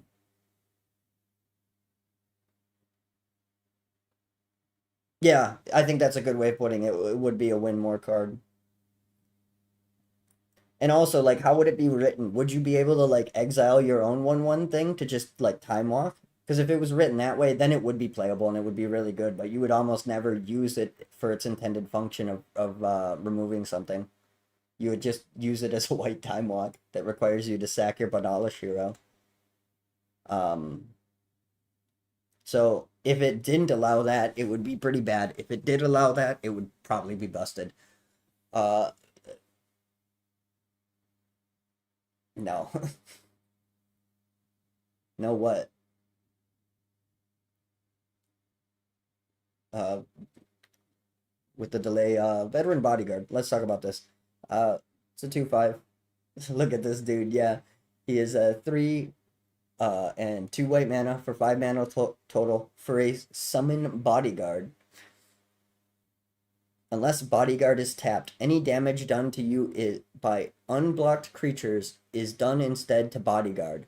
You may not take this damage yourself, though you can prevent it if possible.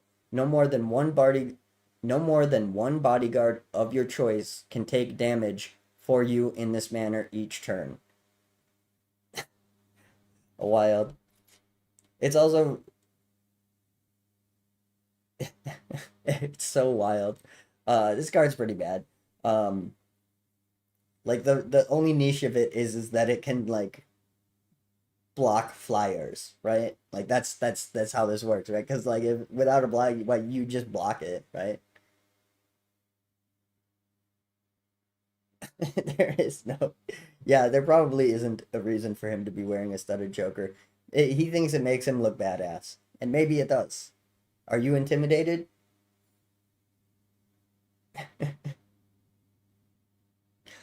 Uh, this was illustrated by Douglas Schuler. Since we're talking about the art is probably the funniest part about this. But the card is pretty bad, right? It's pretty easy to like not get around this, but to deal with it. Um, I I don't know what to say. It's so it's so nebulous of an effect. It's hard to like be like, okay, well, in this situation, it's fine. This one, it's not.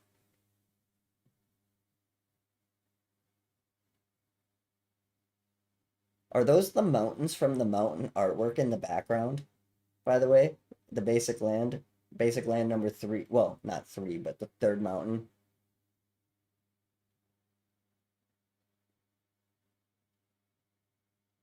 Is that a say? Is that like a Wii remote for? But he hangs it on his neck instead of a like what do you call those things? Like a lanyard. That's it. It's hiding his mom tattoo.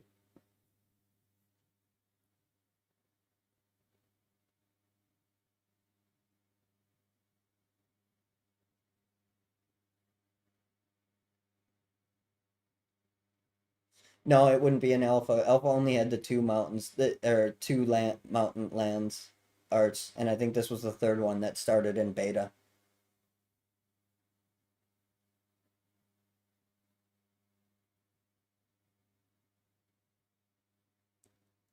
Um, yeah, like I don't know. This card is funny. It is not good. History has proven Did Douglas Schuyler do the mountains? I honestly can't. I should know that off the top of my head, but I just do not. Um, if someone could look, that would be sweet.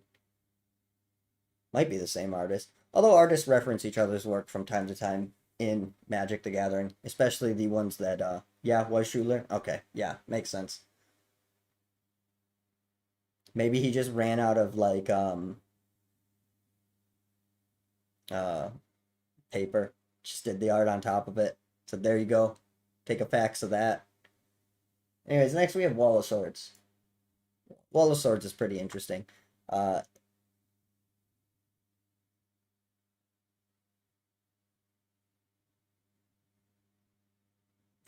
they felt the need to balance against. Yeah, yeah. The balancing decisions were strange. The balancing decisions were strange for a lot of these cards. They seem to like hyper focus in on things that ended up like being very niche things that would literally like never come up at all. Wall of Swords is pretty good.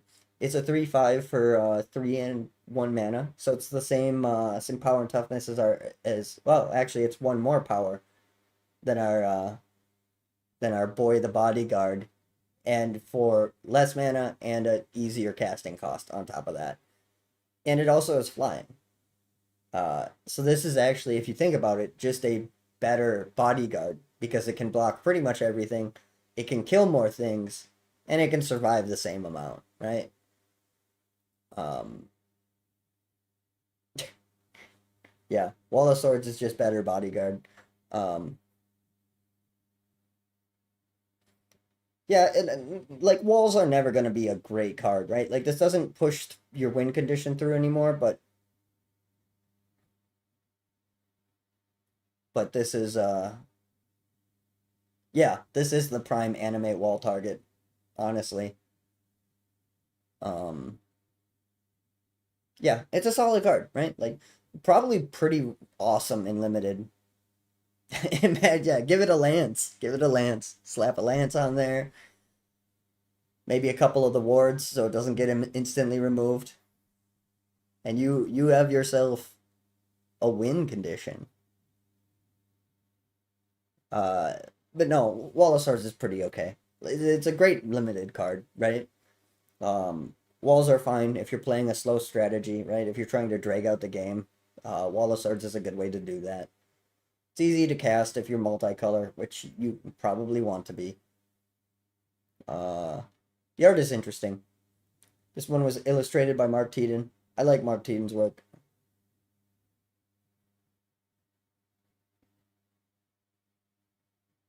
Wall of Swords for Voltron.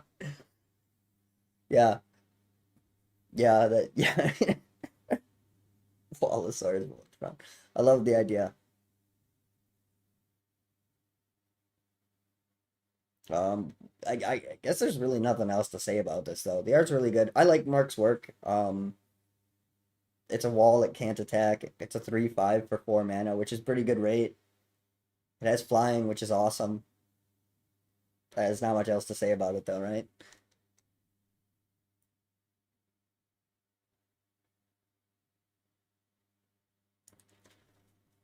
White Knight is next.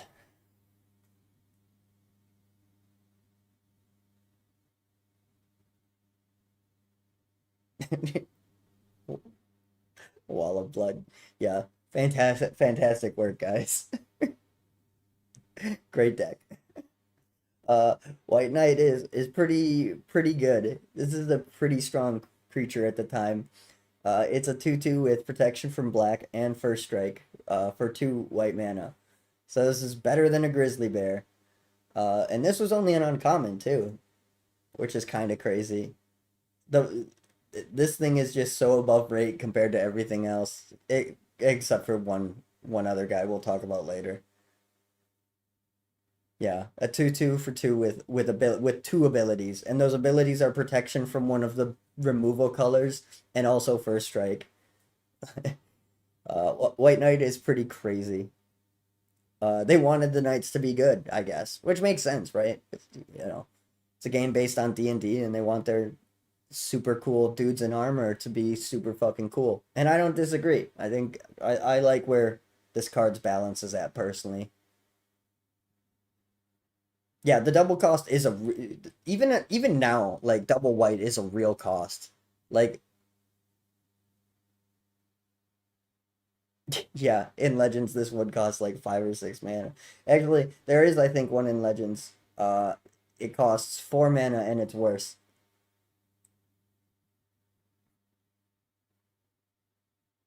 20 planes and 40 white knights, unbeatable. Uh, I mean, yeah, unless you played against like 22 planes and 43 Scheherazade, that could probably beat you.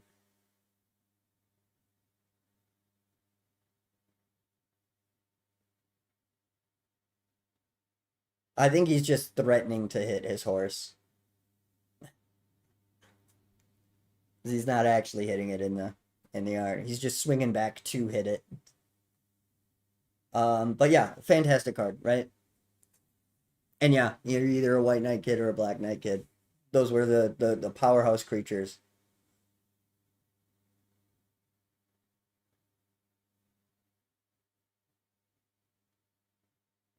Yeah, first player wins. It was a big part back then. Um, but yeah,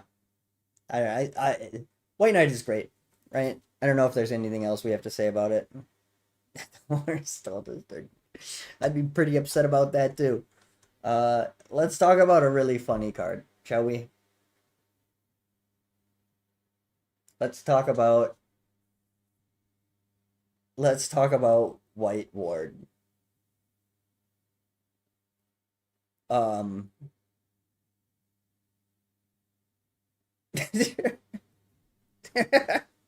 Walled by Black Knight. Yeah. Uh, White Ward is interesting. Target creature gains protection from white. You'll notice the errata text now says this effect doesn't remove this aura because protection does take off the auras of that color.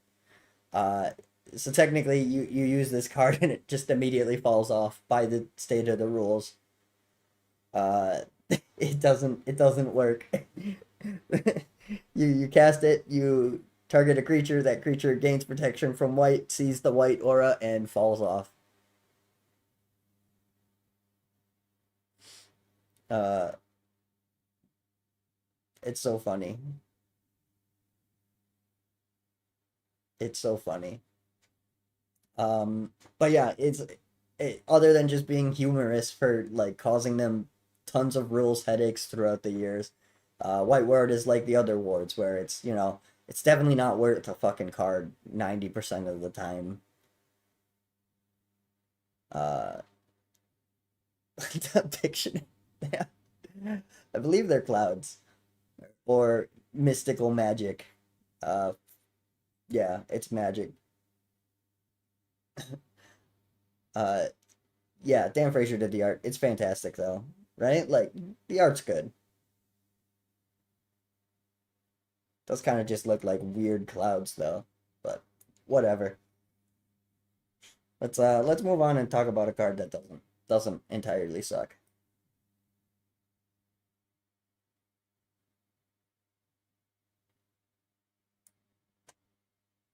Wrath of God. So, Wrath of God is pretty interesting, right?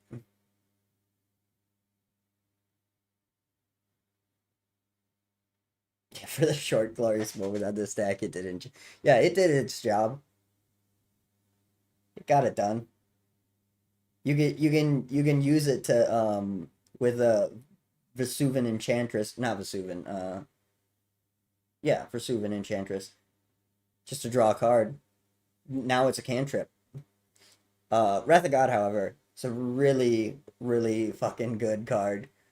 Uh, it's an interesting card. Yeah, well, I mean, all of White's cards are let's make the game longer, right? Like that's White, especially in like the early days. That's White's color play. Let me just balance quick. Let me just fucking blow up all the lands. Let me just increase everybody's life total. White's entire shtick is making the game longer.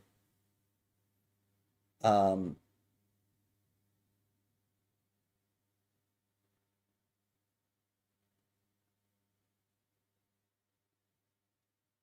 Yeah, maybe. Combos with white one. Yeah, exactly. Uh oh yeah. We could talk about Bury because this is when Bury was in effect. So Bury was a keyword that meant is destroyed, does not regenerate. That's entirely what buried means. So if something gets buried, you cannot regenerate it. They that didn't stick along for too long though. So now it's destroy all creatures. They can't be regenerated, which is also what it said in ABU. Yeah, yeah. Bury was a rough one to see go because like it was pretty innocuous. Like there was some confusion about it, but it was um it was very cool as far as like flavorful, right? Like yeah, I kind of miss Bury. I think it was a fun way of doing it. But yeah, Wrath of God really good, right? Blow up all the creatures, then play your creatures, or just win without creatures. Wrath of God is pretty brutal.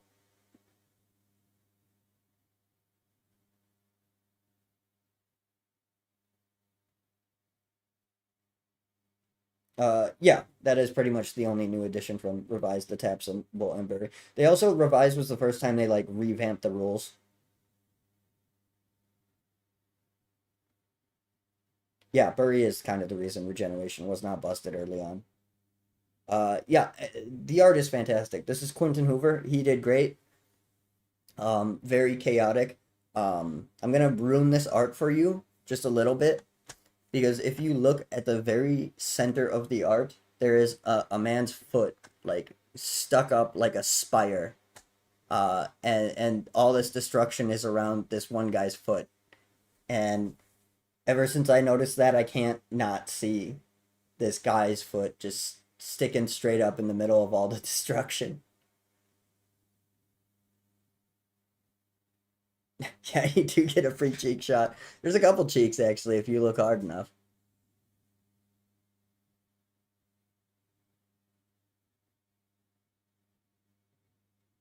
Yeah, it is also clunky that like can't regenerate, has to get slapped onto cards. Um, Still with as much text as they're slapping on cards. That one doesn't bother me too much, but you're yeah, it is definitely clunky.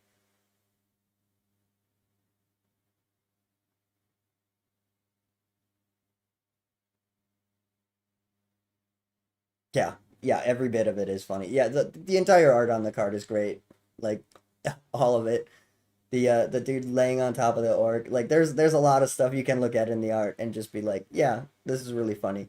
And that's a great magic art, right? One that you can spend time just looking at, maybe catch different details whenever you play it. It's very cool. Definitely one of the better arts of the set.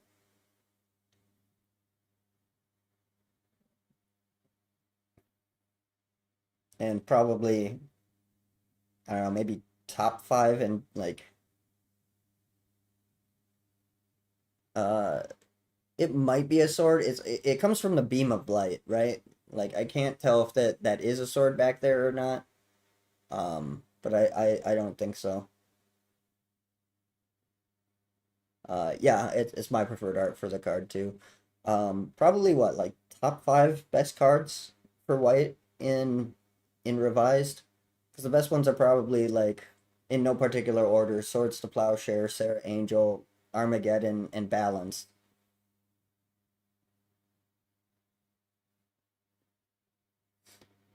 Still played today, but never feels too strong or too weak. Kind of shows just how perfectly they nailed it back in Alpha already. Yeah, they. Well, that's the thing. Like Alpha has some like powerful hits. There's definitely a lot of misses in like ABU and even revised and early Magic, but some stuff they just hit so perfectly that yeah, they like a lot of it they just hit perfectly. Wrath of God is one that was like pretty well balanced for the time. You could argue Armageddon might be a little low in mana value. I disagree, but I really like land destruction, so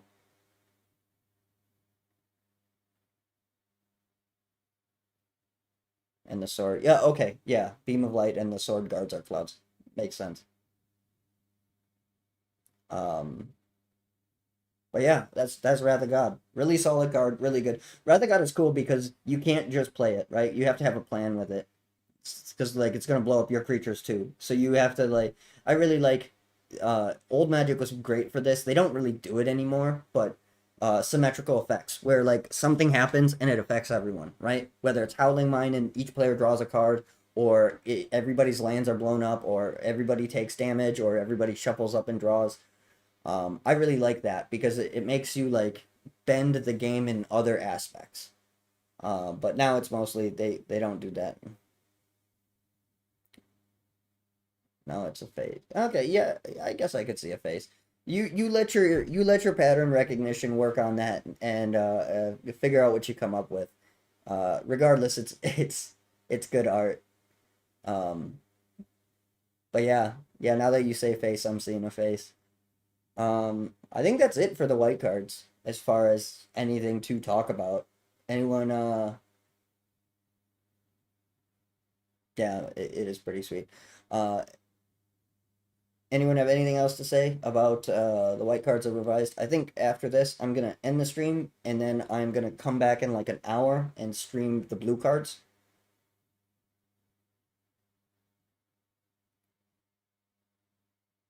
Um, yeah, so if anyone wants to check out talking about the blue cards, we will be coming back for that. But otherwise, I'm gonna go eat something and take some. We're not done. I'm just gonna pause for like an hour. We are done with the white cards, I guess, if that's what you're asking. Wrath of God is the last of the white cards. The next card to talk about is Air Elemental. Um, but I'm gonna shut down, uh, go do something for an hour, and then I'm gonna stream again, and that one will also probably be like 3.5 hours, maybe longer, because some of the blue cards are more interesting. Um, so if anyone is interested in coming back, or if you can't make it and you are interested and want to check this out later, the live will be up so that you can look at it later. But thank you everyone for stopping by and talking. It was a lot funner going through this and hearing other people's opinions. I appreciate it. Um, I'm glad I could make the workday go quicker. Like I said, I'll be back in probably an hour. I might be a little bit off of that because I get distracted really fucking easy, but I really appreciate everyone chatting. I really appreciate everyone stopping by and sharing their perspectives. This was a lot of fun for me too. Thanks, guys. Um, but yeah, with that, I'm gonna click the stop streaming button. Thank you, everyone. I really appreciate it. We'll see you in roughly an hour.